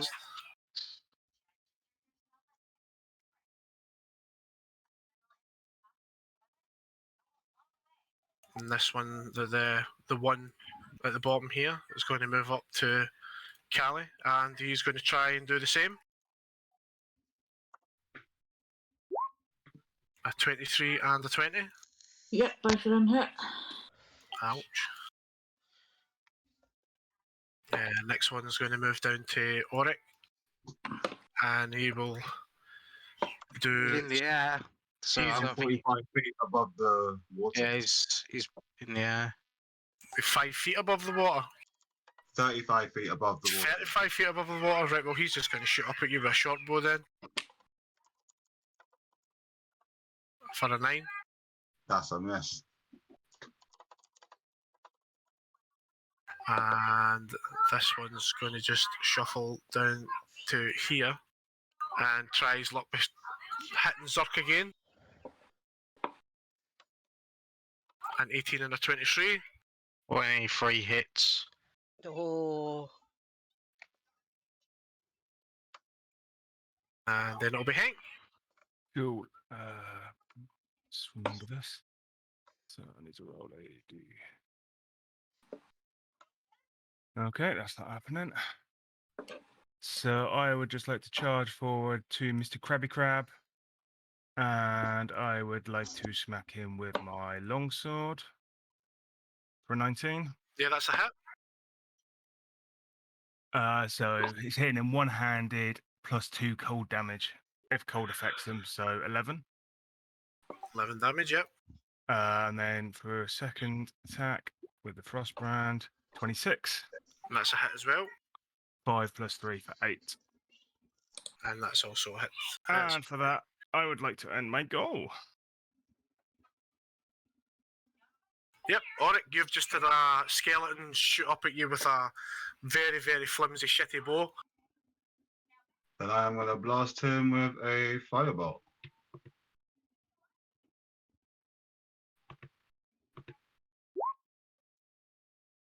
Yeah, and that's a hit. Oh, 2?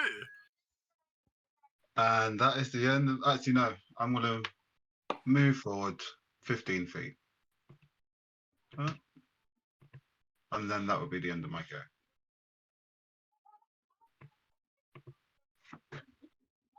Mate, Mox, you're still standing on the shore and you've just seen all this erupting. Yep. I'm sure it's fine. It's well within feet. Right. I am going to cast Hunter's Mark on the crab, Uh-huh. and then I'm going to shoot it. A 12. And you miss. Let's try and shoot it again then. With a 28. And that's a hit. That's better. So it would be 12 plus 4. So it'll be 16. Yep, you really fucking hit him hard. Yep. And that is my go. Not getting in that fucking water. Yep, right, so the crab lets out a fucking shriek. And as it shrieks,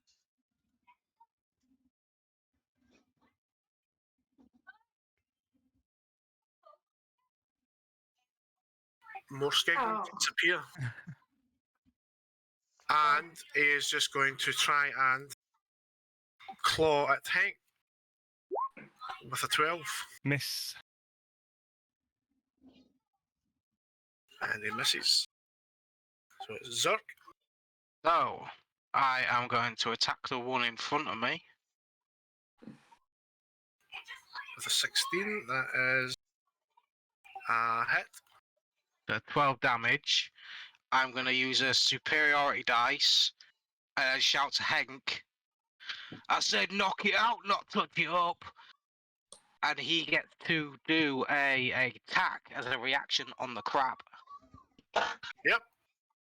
So I get to do that now, yeah? Yep. Rating. That's a hit. So 9 damage. Plus the 4 from me. So 13 damage.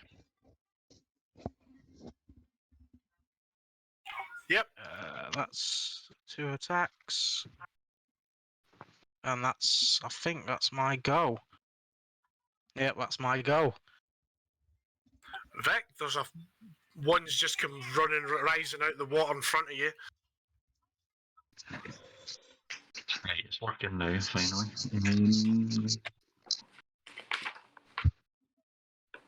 I'm going to bonus action Shillelagh, and then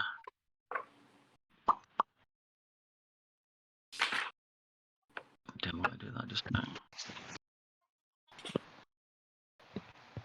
Yeah, I'm just going to crack him one, I suppose. With a booming blade. Oh, poo. Yeah, it just kind of looks at you. Just wiggling about, I suppose. That's it. Callie? It's meant to be spit. He somehow got out of order. Oh, right, hold on. There you go. Right, spit then.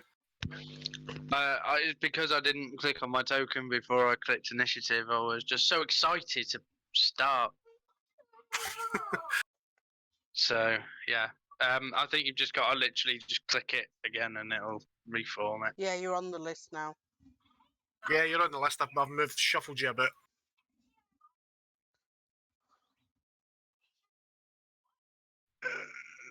Cool. So, with that, I would like to cast Scorching Ray. And it'll probably be separate targets, isn't it, for Scorching Ray? You can do them all on one or separate, it's up to you.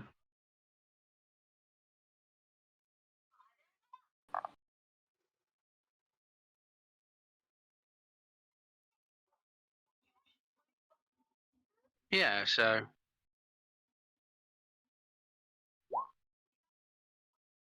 Yep, what are you hitting? I'll hit 2 on this one and 1 on that one.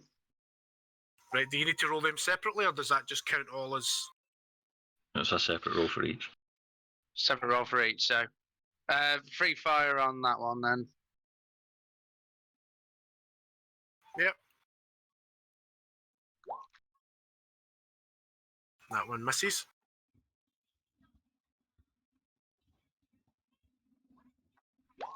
And that one misses as well. Fucking hell, what a dickhead. Although,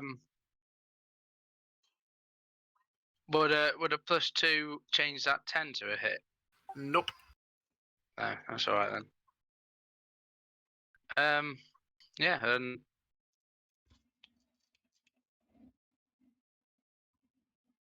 I'm gonna use my movement to reposition myself over yonder. Cool. Callie? That's my go.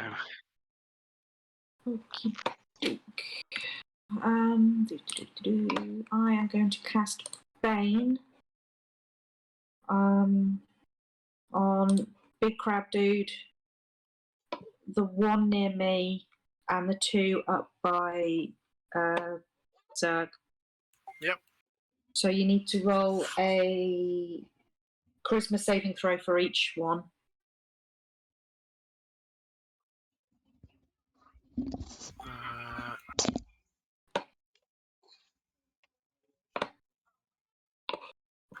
Would you say a charisma saving throw?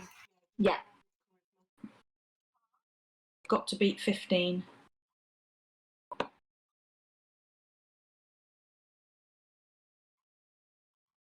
I don't know. I don't.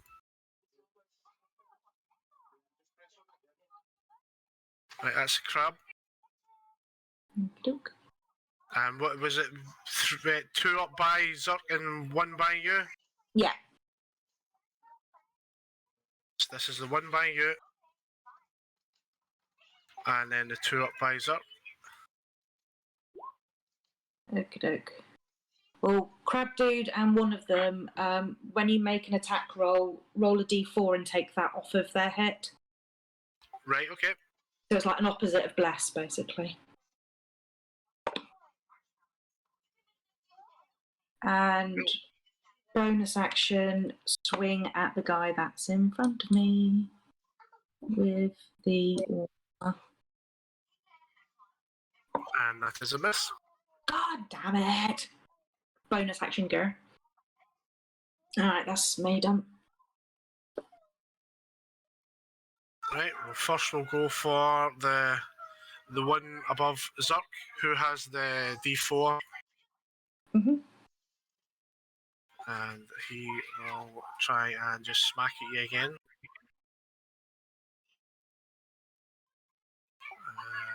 Well, that wouldn't hit anyway, and that wouldn't hit anyway, so I don't need to do the d4s. Then it'll be the one, the next one next to Zerk that's got the full range. 16 or a 12. Nope. Right. Then we will have this one. He's kind of obsessed with Auric now. He's kind of following him still, but he's still going to try and shoot up at him. And he shoots you at you with a 20. I'm going to use my reaction for Arcane Deflection to raise my AC to 21 to block it. Yep, so that's a miss as well. The one by Callie is going to swing at you. Mhm. Well, even if you take the d4 off of that, it's still going to hit me. And the second hit is an 11. Yeah, that's a miss. Right, this one's going to shuffle up to Hank at the back because he's what's it called, flanked you. He will get advantage. Yay. First is 25. That hits. Second is a 22. That also hits. So that is 23 damage. Ouch. Remember to do the d4s. Oh no, not for him. Oh no, he was no. Sorry, yeah, not that one. Yep, and then this one's going to come shuffling along a little bit. This one's going to come shuffling down a little bit. He's going to come shuffling up a little bit. This one's going to shuffle up towards you a little bit. And he's going to shuffle up towards the crab. And then it's Hank. Yo. Fuck's sake. Okay.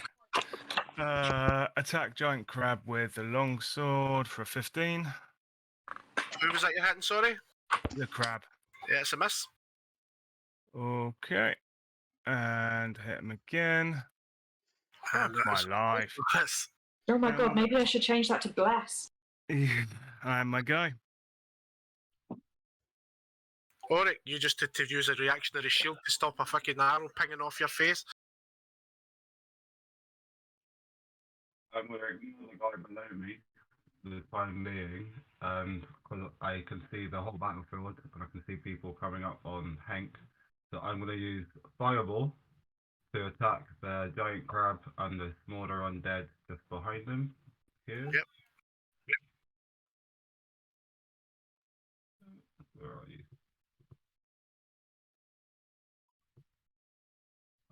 Fireball. 22. So that's a dex save, that's a B16. Do I need to make that as well? No, you don't your save. Okay. Right, so the crab fails it and it doesn't need to do anything else, it just burns to a crisp. And undead slightly behind it as well. And the guy behind is...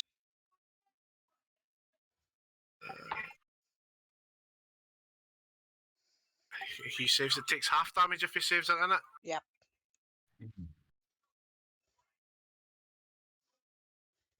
So Yeah, that's so, 11 then. And then that's the end of my go. Yep, and the crab has just become Cajun barbecue crispy crab. Yummy. Right, Mox, you've just seen a crab being lit on fire like the fucking 4th of July. Oh, we forgot to show something.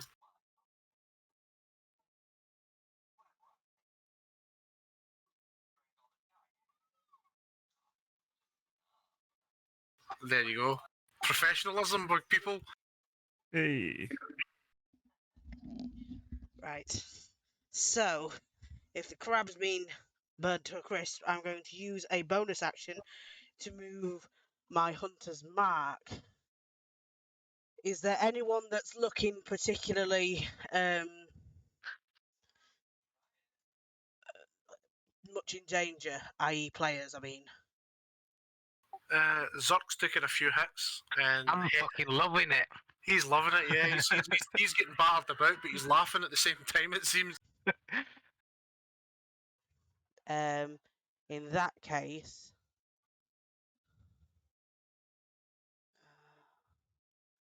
I'm going to go for this guy. So I'm going to move my hunter's mark to that guy. Yep. And I am going to shoot him. Not with a 12, I'm assuming. Yeah, you miss. And a 12 again? Well, Yeah. fucking great, that, innit? Definitely changing it to bless. Yeah. That's my go. It must be an offence to the senses, the smell of this swamp. It's affecting your aim. Your eyes Yeah. must be watering. Right, Mr. Alright, It's this new bow. I've not tried it out yet, that's why. oh, snapping. Sorry. Alright. Action disengage to here. Yep. And then I'm going to use my action surge to attack this one. Yep, and you'll get advantage because... Well, will he get advantage because Hank's there as well, even though Hank's... Well, I'd imagine he's spun round now. Yeah, you Yeah. still get advantage, yeah. Yeah. What's advantage on... Yeah, because you've got him flanked. Is it shift? No. The shift on D&D Beyond, isn't it? Yeah, shift. Yeah, shift. Right, so... First one. Oh! Ooh. Oh, Oh my. Is it still alive? What one is it? Is it one-handed or two? One-handed. So that's what? Maths. 21? 21. 21, Yeah, yeah. he's still alive, but he's looking ropey. and he just crumples back into the swamp in which he came. That's something I'll laugh at. Hank just puts his thumb up. Thanks. And that's my go. Right, Vic. Okay, so I'm gonna bonus action disengage and then like ice skate past the guy in front of me, blowing a raspberry at the same time. Just like 25 to here. And I'm gonna look at these three guys in a line here. Uh-huh. So starting from here to here, 30-foot line. I'm gonna pick up the bowling club and splash it in the water 3 times, and then wheak it up in the air, and then right behind all 3 of them, in a big 30-foot line, the water just rises up 10 feet, just looms over them, and then crashes straight down on them, and I'm going to cast Tidal Wave. Awesome. I fucking love that. Where are we? Tidal Wave. So that's a dex save.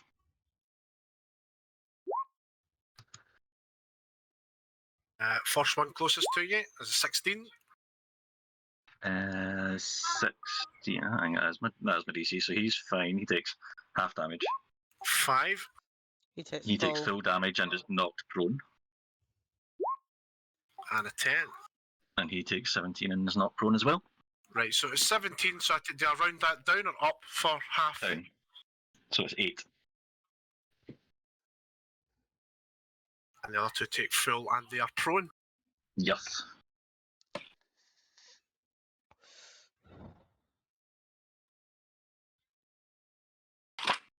That was That's some fine. shot. I like that. That was cool. Spit. You stopped your gibberish yet?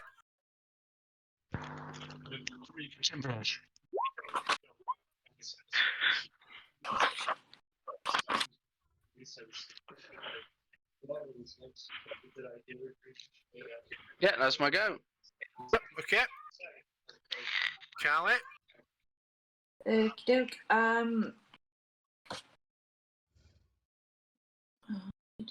Guiding bolt, the one that is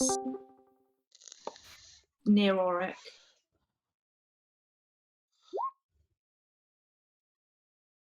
And that's a hit.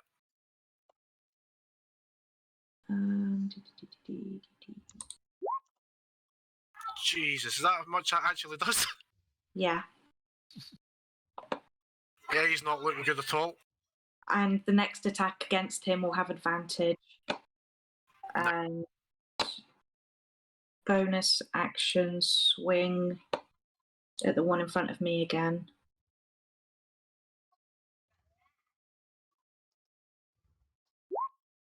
Fuck a duck. Yeah, I don't think you're fun with that. Yeah, I'm going to swing too hard and actually let go of the warhammer. Plop in the water. Fly away. And I'm going to end my turn. Thank you very much.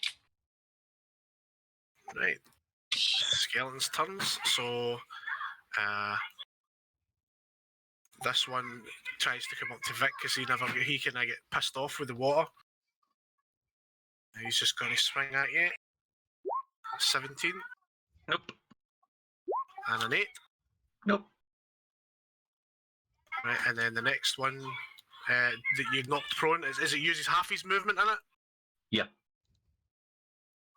It uses half his movement to go up, and he will go 5, 10, 15 to there. And the other one that you knocked prone, he's going to use half his movement, and he's going to go 5, 10, 15 to there. The one behind Auric that he's been shooting up at again, he's just going to continue trying to shoot at Auric. And he shoots with a 15. Nothing. And he misses. And the one above you is going to come down as well, and he finds it interesting that you're getting shot at as well. And he's going to try and shoot up at you as two. With a 21. I'm gonna use my arcane. No, I'm gonna use shield from my staff of defense and block that. So what was that again? Sorry, I never heard you. I got a bagging behind me. I'm going to use shield from my staff of defense. Look that. Right, so you don't take any damage to that? Nope. Yep, right. So the one next to Callie is going to swing back at Callie as you dropped your sword, your warhammer in front of him. And a 9 Miss. and a 14. Miss. Yeah, he was laughing too hard, I think. Yeah, it's too busy. Yeah, I thought so. Yeah. This one is coming up next to Zerk because he's just seen his pal getting crumpled to death. And going to go over at 13 That's a miss. and a 12. That's a miss. And this one's going to shuffle down to you as well. And he's going to try his luck. A 15 Miss. and an 11. That's a miss. And then this one's going to shuffle up Nick Hank. A 17, Miss. a 22. That's a hit. And this one's going to shuffle in behind as well. He's just going to shuffle up. This one's going to shuffle up to about here. And this one's going to shuffle up towards Vic. And I think that's all of them. And Hank, he hit you pretty hard, so Cool. Fuck my life. So the one below me, I am hitting with the frostband for 25 that is a hit. for 9 plus 6, so 15 damage. Yep. And then I am gonna hit him again for 10. And you miss him with that one. Cool. And with that, I'll have my guy. Alright. Two of them looking up at you and confusing as their arrows are bouncing off you and doing nothing.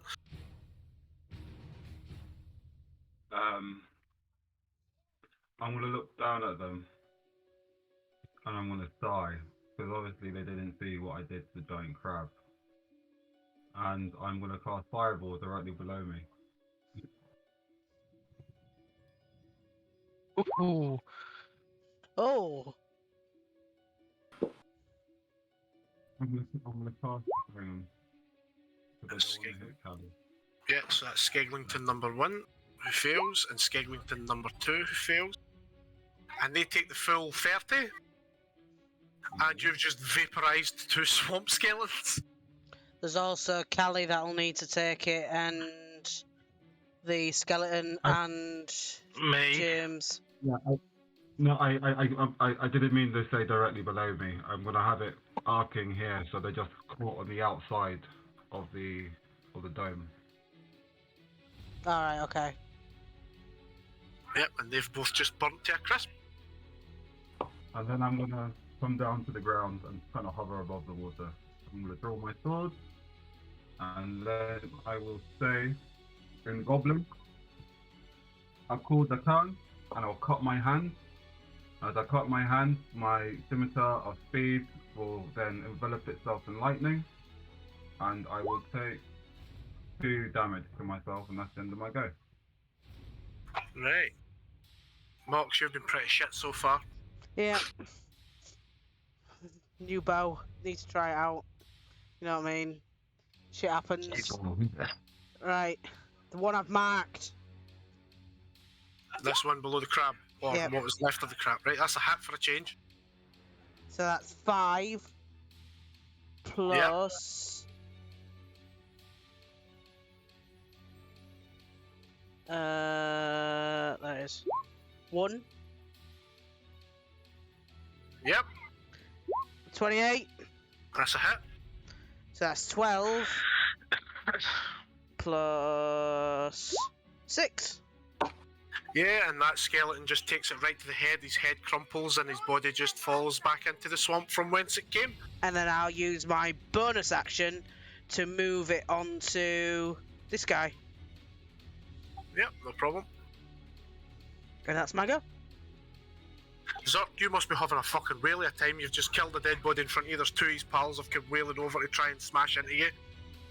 Right, so I'm going to use a free action to give Hank some words of encouragement for his try and get him into a rage and say, "Your mother likes your ass."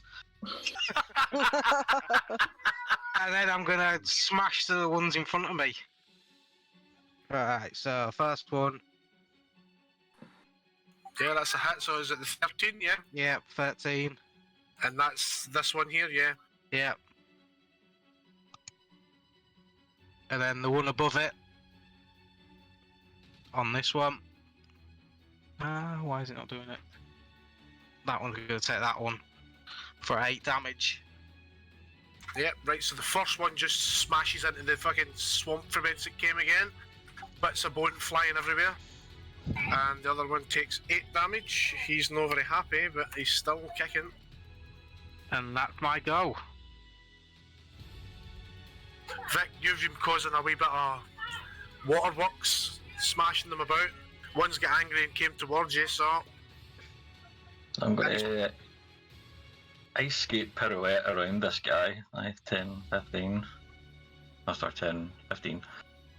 And then disengage and flip on the bird for another 15. And then I'm going to second level magic missile that guy, so that's 4 darts.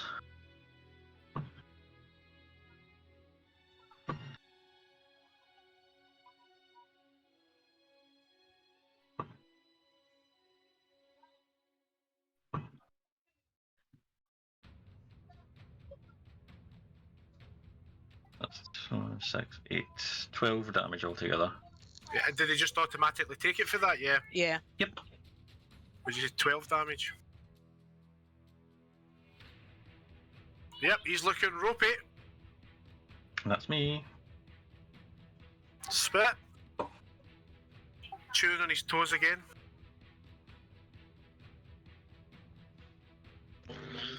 I am literally just fucking drooling. Yeah, I think the taste of that toe's a bit too much, innit?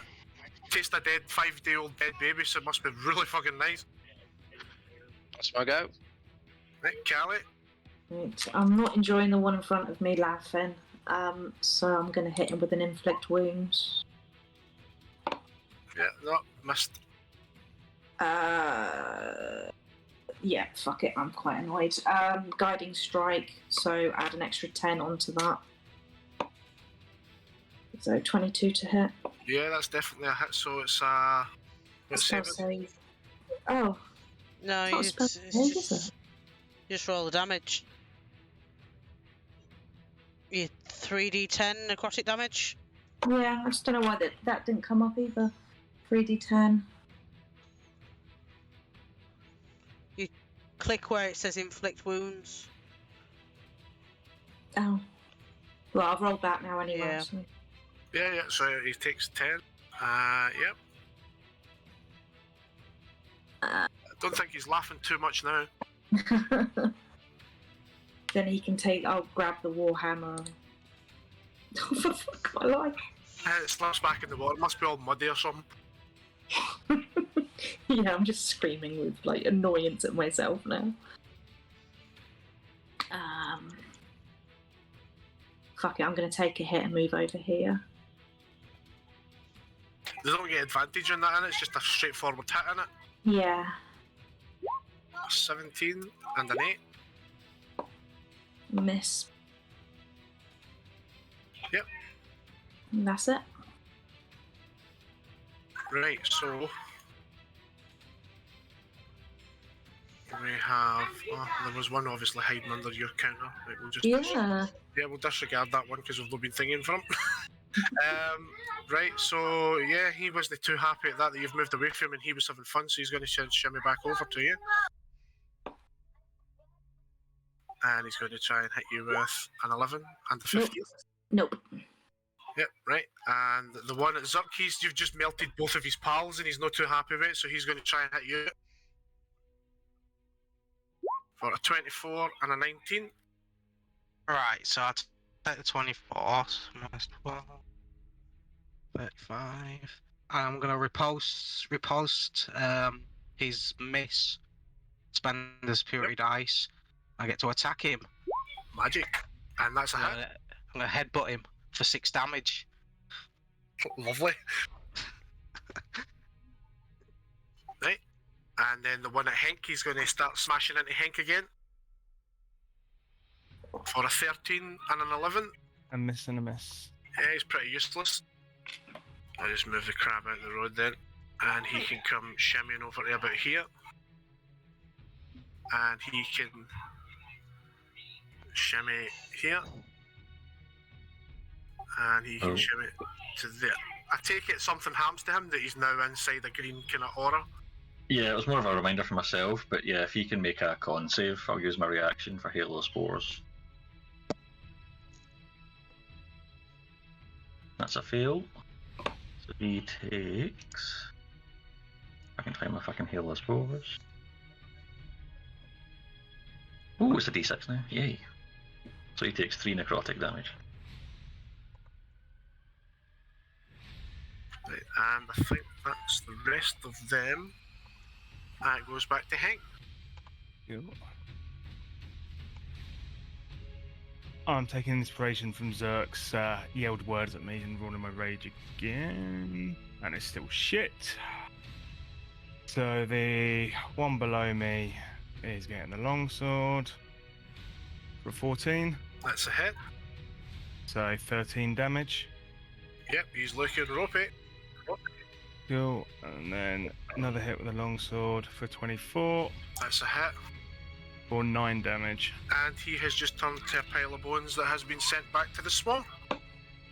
Nice. And with that, I'll end my go. Alright. You seem to be surprising everything with fireballs. I'm going to move over towards Vic and give him a hand. So I'm going to move my full movement. So as I go to put along the water's kind of like swishing back like a jet ski.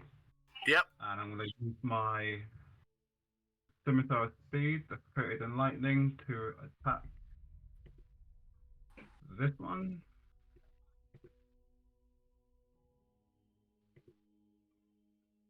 That's a hit. So then I'll roll damage. And then that's an extra D4 lightning damage. So that's 10. Yep. And then for my bonus action, I will attack the other one again, because I can do that with my scimitar speed. And that's a hit. Is it on the same one? Yeah. No, the other one. Yeah, right, okay. 9, 4. Yeah, and he's been vaporized. And that's the end of my go. Mox, you seem to be getting into the swing of things now. You've limbered up a bit. You're getting used to the bow. Well, I am going to use a bonus action to move my hunter's mark to that one. Yep. And I'm going to shoot that one. With a 19. That's a hit. So that's 11 and 3. Yep. 20. And that's a hit. So that's 12 and 5. And he just sinks into the water with fucking arrows sticking out his eye holes. Good. That's my go. Zerk, you just headbutted one that missed it that was hacking into you. Right, so attack the one that's above me. That's a hit. 10 damage. Yep. Another go. 12 Yep. damage. Yep, and he has been obliterated into a set of bones as well. 5, 10, 15, 20. I'm gonna go there. And that's my go. Vic, you seem to be enjoying yourself skittering along the top of the water, flipping the bird to skeletons as you go by. So this time he skates past here, and on his way past Auric, he kind of looks at him and skills and puts his hands out as if to say, "What the fuck, man? That was my kill," and then sweeps around here. Kill stealing. I'm going to boom and blade on this one, so that'll be with advantage, just flanking. Nice.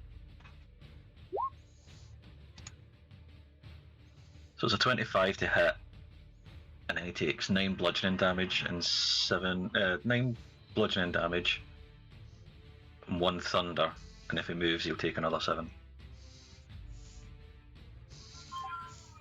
Okay. He is looking really fucking bad. And I think that's all. I expect you get the taste of the dead baby out your mouth yet.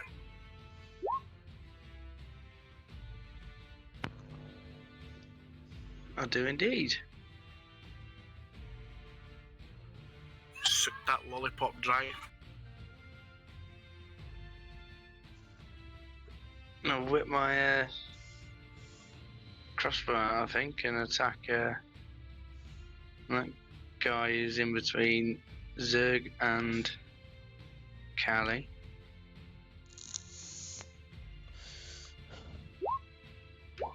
That's a hit. 5 piercing. Yep. And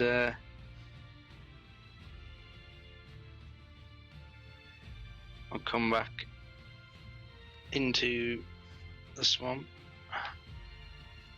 That's my go.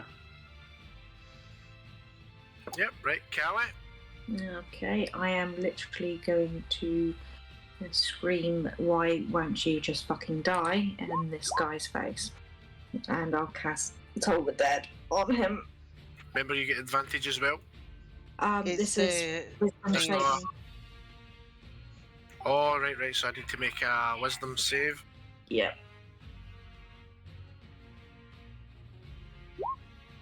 Oh, Poor Callie. Oh no. Not your day? no, and I can't, I don't have any bonus action swings left, so I'm just literally going to scream in his face. So does it take any damage at all from that, or is that just a Nope. straight out save? Straight. It has to be a straight fail. Yeah, right. Well, he's going to cackle back at you, and he's going to swing at you for a 20, Yeah. and another 20. Yep. Oh, this is getting personal now, mate. And the other one is going to, I guess it will be swinging at Auric. So the one up from us, at start his turn, he'll make another con save. I'm going to Halo Spores him as well. 17. Yeah, he made it. That's fine. No So damage.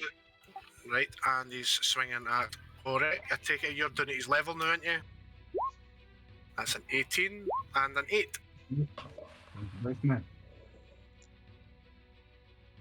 And that's their turns. Hank? Surrounded by dead bodies. Fucking finally, I would like to rage. It's a bit late, isn't it? I was going to say it's raging late. But I've got it.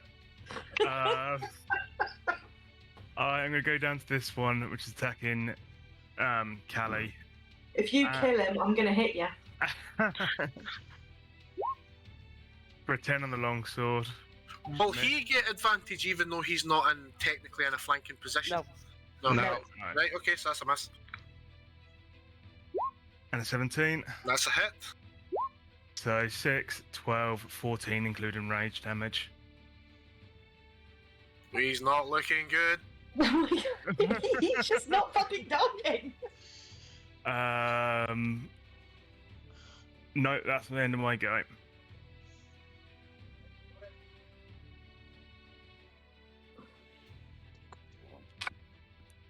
Didn't come through.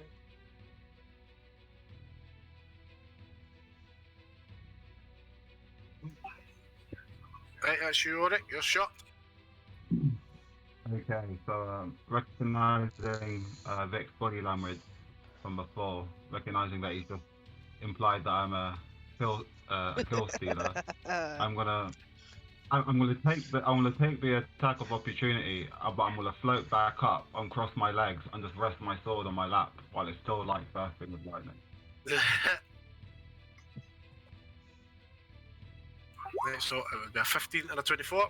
No, it only gets one, so it'd just be the first one. 15, yeah, there you go. Right, okay. 15 misses. Right, so you're back and you're just like, well, on you go then. Right, so that's your go then. Yeah, that's my go. Right, Mox, you seem to be warming up a lot.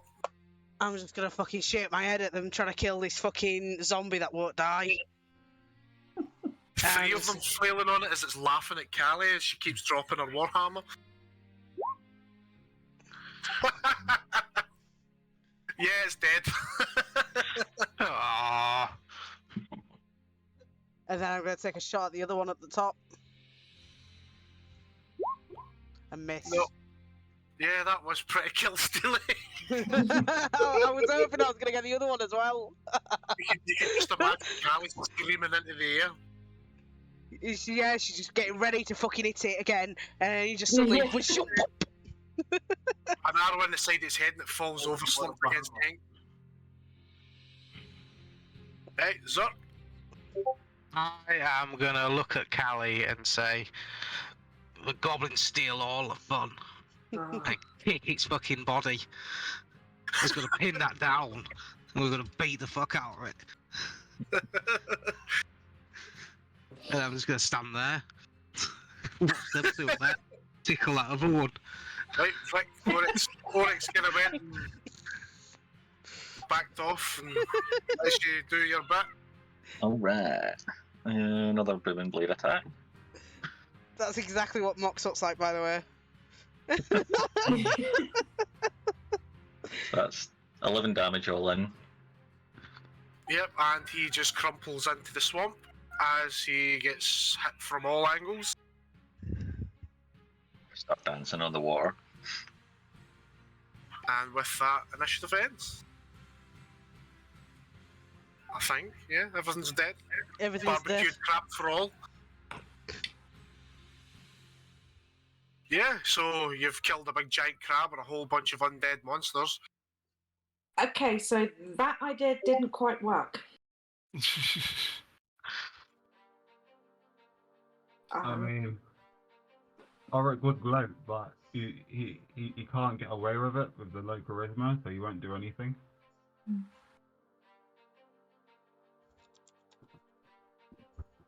Do the zombies or the crab have anything worthwhile? No, not really. It was all their gear was kind of decayed and it was just rusted and old and fetid and not worth anything. Do Okay, I cool. still have that water walking business? Yeah, I think that lasts like an hour or something, isn't it? yeah, I Okay. think so. They tentatively take a step. Mox doesn't like water. Stay near the edge. I mean, I don't think it's concentration. I mean, if it is, we're a bit fucked. Yeah. I don't know if I should. No, it's fine. It's just a duration for an hour. Right. It was here the hut was, wasn't it? Yeah, it was about there. Shout at the top of my voice. Hey, Nana! There's a goblin out here who wants you to kick his ass! Can I change kiss to kick?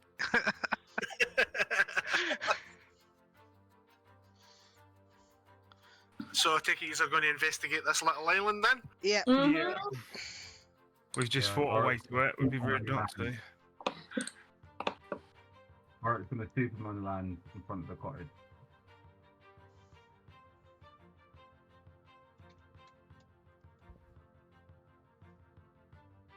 Right.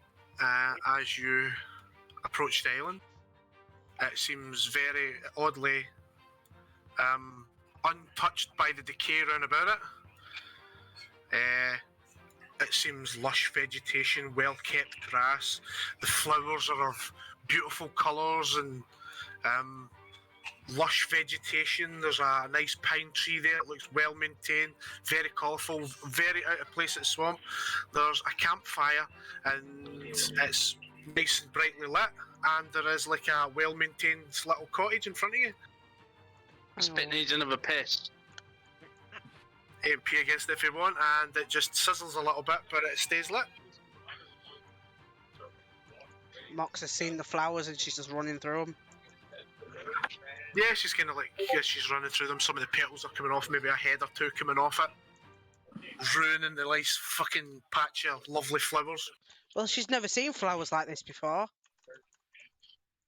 So she's like a child, just running through them. Yep. Woo! Oh, I I go don't and think I'll stand bear in them again. and then lick my foot. Oh, wait, hold on, I'm missing one again, sorry. That's my bad. It's right. She's kind of given up. She's walking slowly behind everyone. Bang on the door. You can chap on the door if you want, yeah? No, a proper Oh. bang. Before we do, hold on. Before we do anything, does anybody want any healing? No, I didn't take a hit. I'm all right. You can No, fuck I off. was sitting chewing my foot for most of it. Yeah, I didn't feel a thing. Then I will just cast Cure Wounds on myself then. Fuck the lot of you. Can I pick this purple flower? You can pick that purple flower indeed. I wanna go over to Spit and I wanna put in his non-existent hair. Look very pretty spit. Vic sees that and he kind of looks at Spit, looks at the ground, looks at Spit, looks at the ground, and then Druid crafts a really sort of manky, weird-looking mushroom and plucks it from the ground and sticks that on the other side.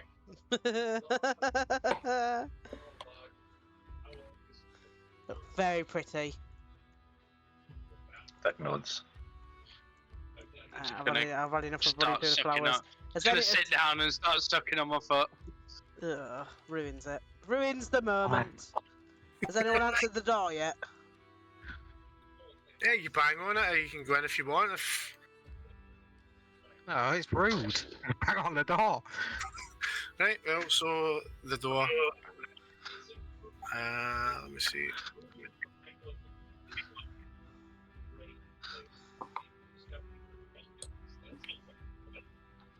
And the door opens, and I don't know if you can see. Can they see that? Can you not see that? I don't know why it's not showing up because it's on the right layer. Fog of War. Oh yeah, I remember you did that. Right, okay. The cloud. And it should say reveal areas. There we go. Oh, you are met by a woman. She looks relatively human. She is wearing dark clothes. She's got like ashen grey hair. It looks to be what appears to be a blindfold over her eyes. Very well maintained, very well kept, nice and clean compared to you, bunch of manky mobs. She looks relatively clean and tidy. Keeps well of herself.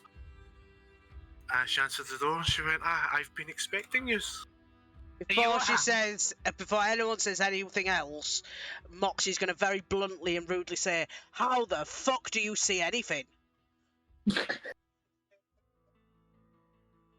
She kind of chuckles and she says, my powers are beyond my eyesight." Are you a hag?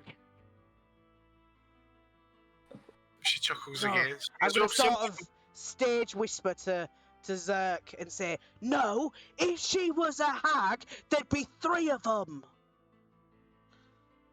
Well, you won't be saying that when you're in a pot. Can I barge past her and sit on the sofa? Put my feet up. Terribly Yep. sorry, miss. And then I'm just going to run past her and sit in front of the fire.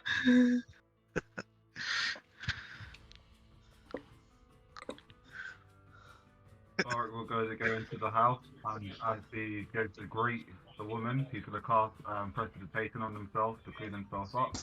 They're going to go and sit down at the chair house. I have no idea what's going on. I am going to join the others. Spit kind of like pokes his head round the corner of the door with his foot still in his mouth and realises that it's safe and then says, "Why do you feel your inside outside?"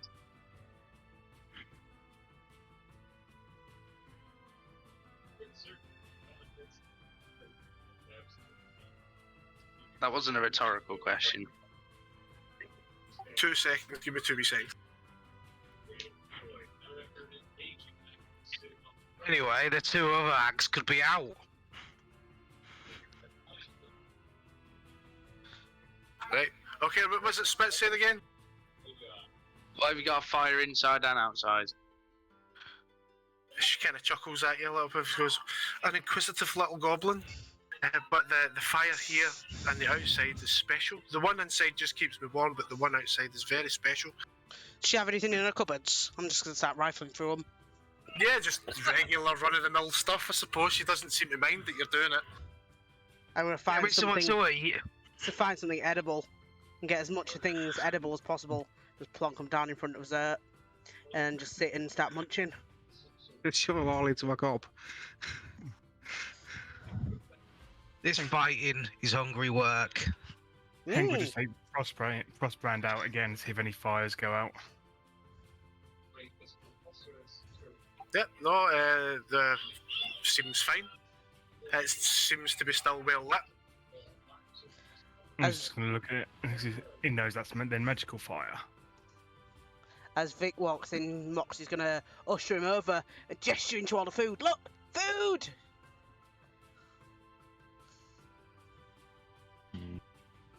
He's kind of walked in and he kind of clocks her, and then just kind of walks up to her and starts like doing like a Columbo 360 walk around, one arm behind the back, one arm scratching the bottom of the mask, just totally checking her out.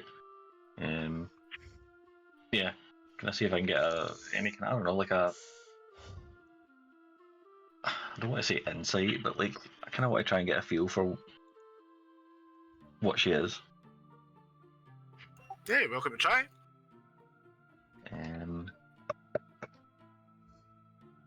Yeah, I want to see if she's on the up and up, so I'll call it an insight. So that's my guidance. True, and ooh, so that's 29 altogether. Yeah, she seems relatively friendly. There's nothing about her that would seem dangerous.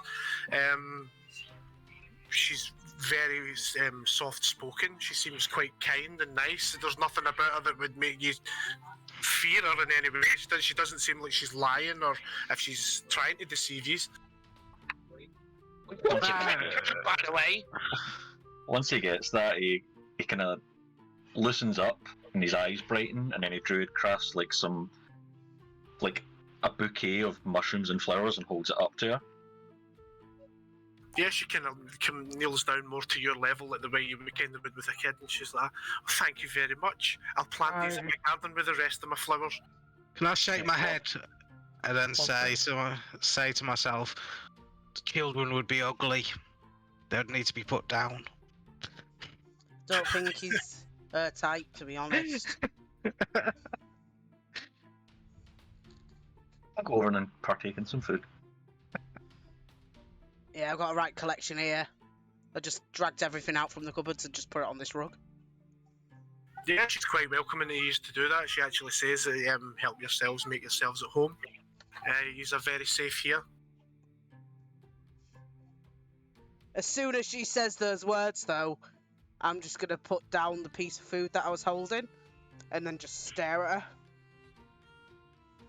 When someone says, you are very safe here, we are not very safe at all. Is that what you say here? It's what I Take say Moxie's food. It's what I say to Shove it in my myself. gob. Kind of waves a hand in front of Mox and then just gives her a thumbs up and points at her. I'm just going to glare at her. I'm gonna eat all Moxie's food then. Shove it all in. You're no fast, you're last, as they say.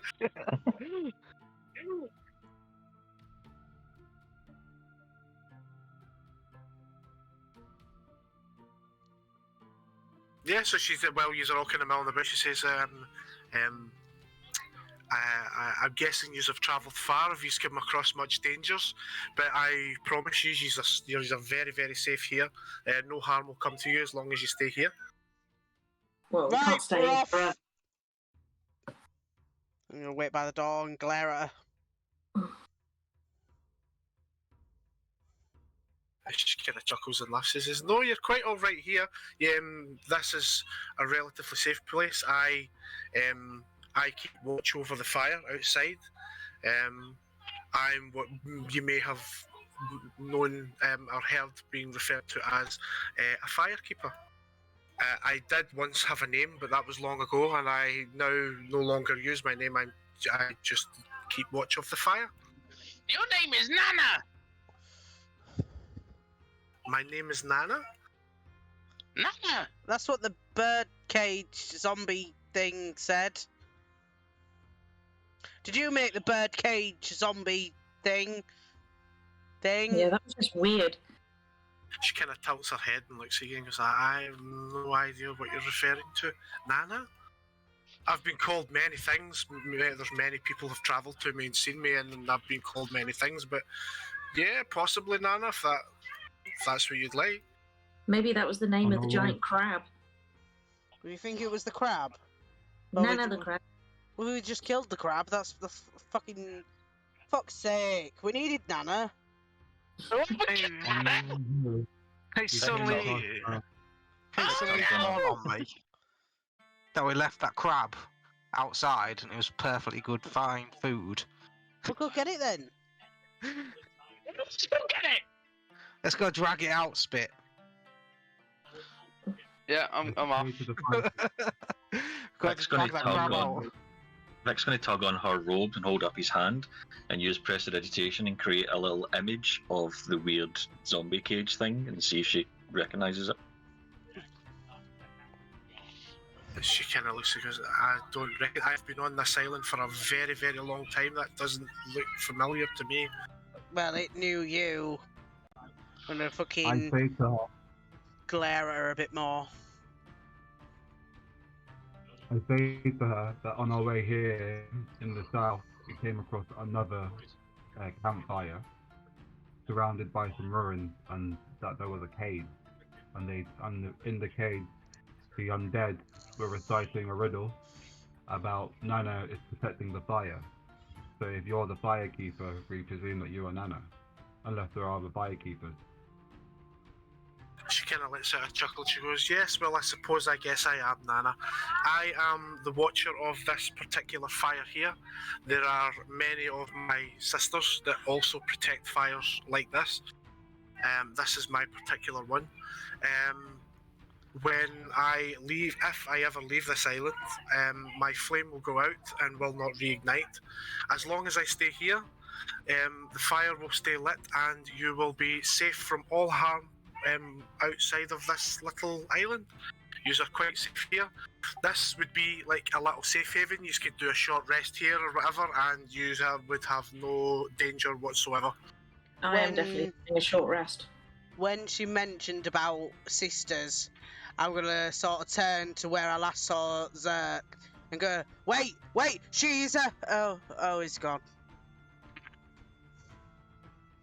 And I'm just gonna Drag this fucking crab sag a out bit. and me and Spit get a bit of rope around it. Yeah, you can drag it out. It's crispy style now, so... Yeah, we'll sling it on that fire. It never goes out, Spit. I want We've to got ask it a forever. question, Crispy crab fingers. Mrs. Blindfold Lady. If you're stuck on this island, where do you get your food from? She kind of chuckles again. She goes, I would imagine that those powers are beyond your comprehension, young child. But I never get to leave this Yeah, island. there's my contribution. Fucking child, I'm not a child. I will have you know, I am not a child. I am 20 years old. And that's quite old for a goblin, I'll have you know. But I'm still older. Only What's by the a difference minute! for that? Like, does that mean you're quite an old goblin?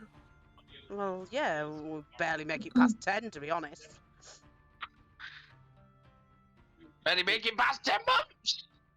Well, yeah, we tend to eat each other and fight each other and murder each other before Yeah. we get anywhere. To be honest, Down the bite mark you got on your ankle where I bit you that one time. yeah, look at your ear where I nommed on it. Yeah, That was in your sleep. exactly.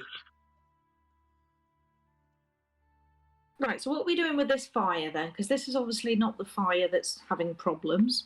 This one seems okay, so maybe there's a different fire. I don't know. As you mentioned, yeah. different fire, the kind of fire police you go. Are you referring to the sacred flame? Yeah, there seems to be a problem with one. She kind of frowns like she says, yes, I've been anticipating this for a little while. There seems to be a problem with the sacred flame. But not your You've been sacred about flame. it for a while. Why haven't you done anything about it? Weren't you listening? She can't leave the island. She's a hag. Can I shout through the door? She is a hag. She's got sisters. Chuck a bit of crab leg through the door. Oh, fuck yeah. I get distracted and go run for that. I just Flat imagine on the he's all floor. wrecking her house as she's quite contently just standing there. Like, We've never been in a sophisticated place like this before. It's Uh, too well-maintained posh for rug. us. well-maintained rugs covered in crab. Yeah. If we Tracking have ever mud been in somewhere everywhere. this nice, we've just set it on fire because we've been raiding it. Yeah. We can't have nice things, you see. Yeah, so when you mention the sacred flame, she goes, yeah, there seems to be a problem with the sacred flame, as you have maybe already noticed. It's not... the darkness is starting to set in, and I'm worried that things that happened centuries ago are now happening again. Centuries ago, when they had to, that Asher one did the linked it to stop the darkness.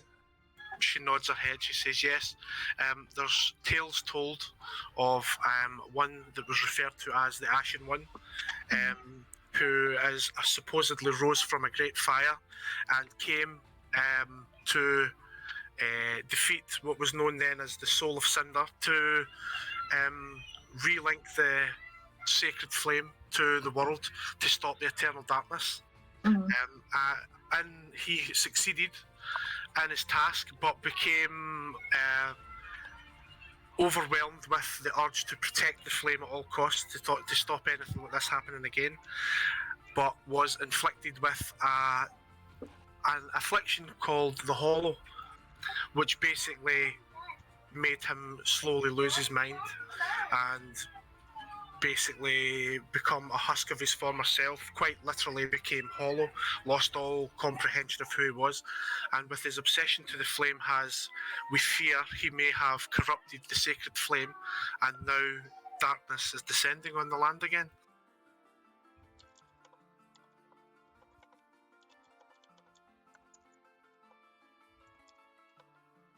So what can be done? Can this Asher one be recovered and healed from this affliction? She kind of shakes her head. She goes, that part I don't know, but you must. There is one important item that we need to even approach this sacred flame and ashen one, deep within a forest to the west of here. It is known as the Great Ember. If we can't get anywhere near this place without this Great Ember,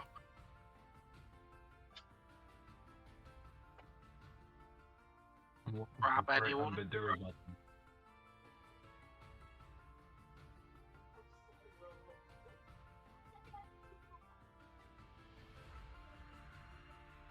What does this Great Ember do exactly? and she kind of shakes her head and shrugs. She goes, well, no one really knows. It gives great power. It allows you to be anywhere near the sacred flame, but only those who are truly worthy of it will be able to wield it. That's as much as we know. All I know is that it is deep within a forest. That's not me then. Do we have anyone here who's worthy? He Depends stands on. up and does a superhero pose again. Yeah, I trust Vic. She kind of giggles and looks down at Vic. She goes, I like this one, he's enthusiastic. He's got the He confidence. kind of like leans in through the door with his foot still in his mouth, drooling a little bit. Something tells me that spit is not going to be the worthy one. I kind of hope you actually will be. I was going to light up his hands again and say, well, I'm quite used to wielding flames already, so I don't know if I can be of any help.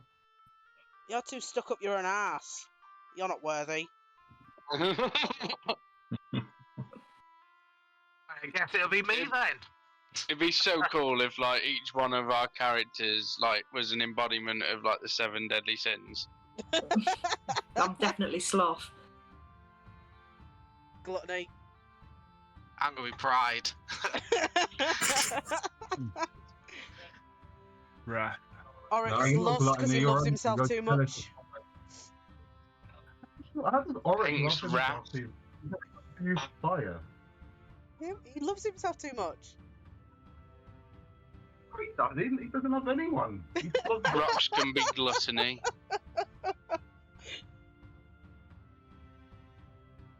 So yeah, she's told you that there's a corruption. The sacred flame's been slowly corrupted by one that they call the Ashen One. The only way to prove yourself worthy of even getting close to the sacred flame or the Ashen One is to find this Great Ember.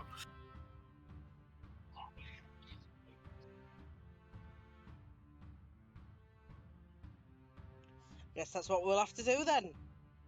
Yep. Mm-hmm.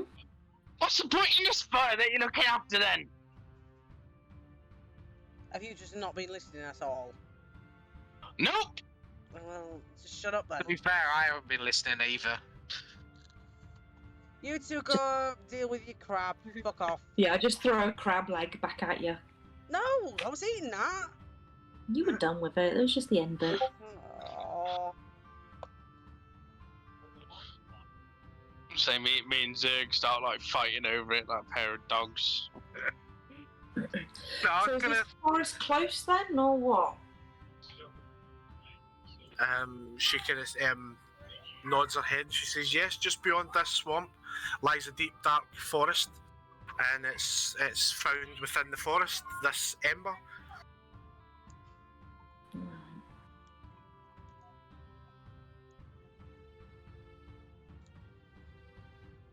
So that's your next thing to do.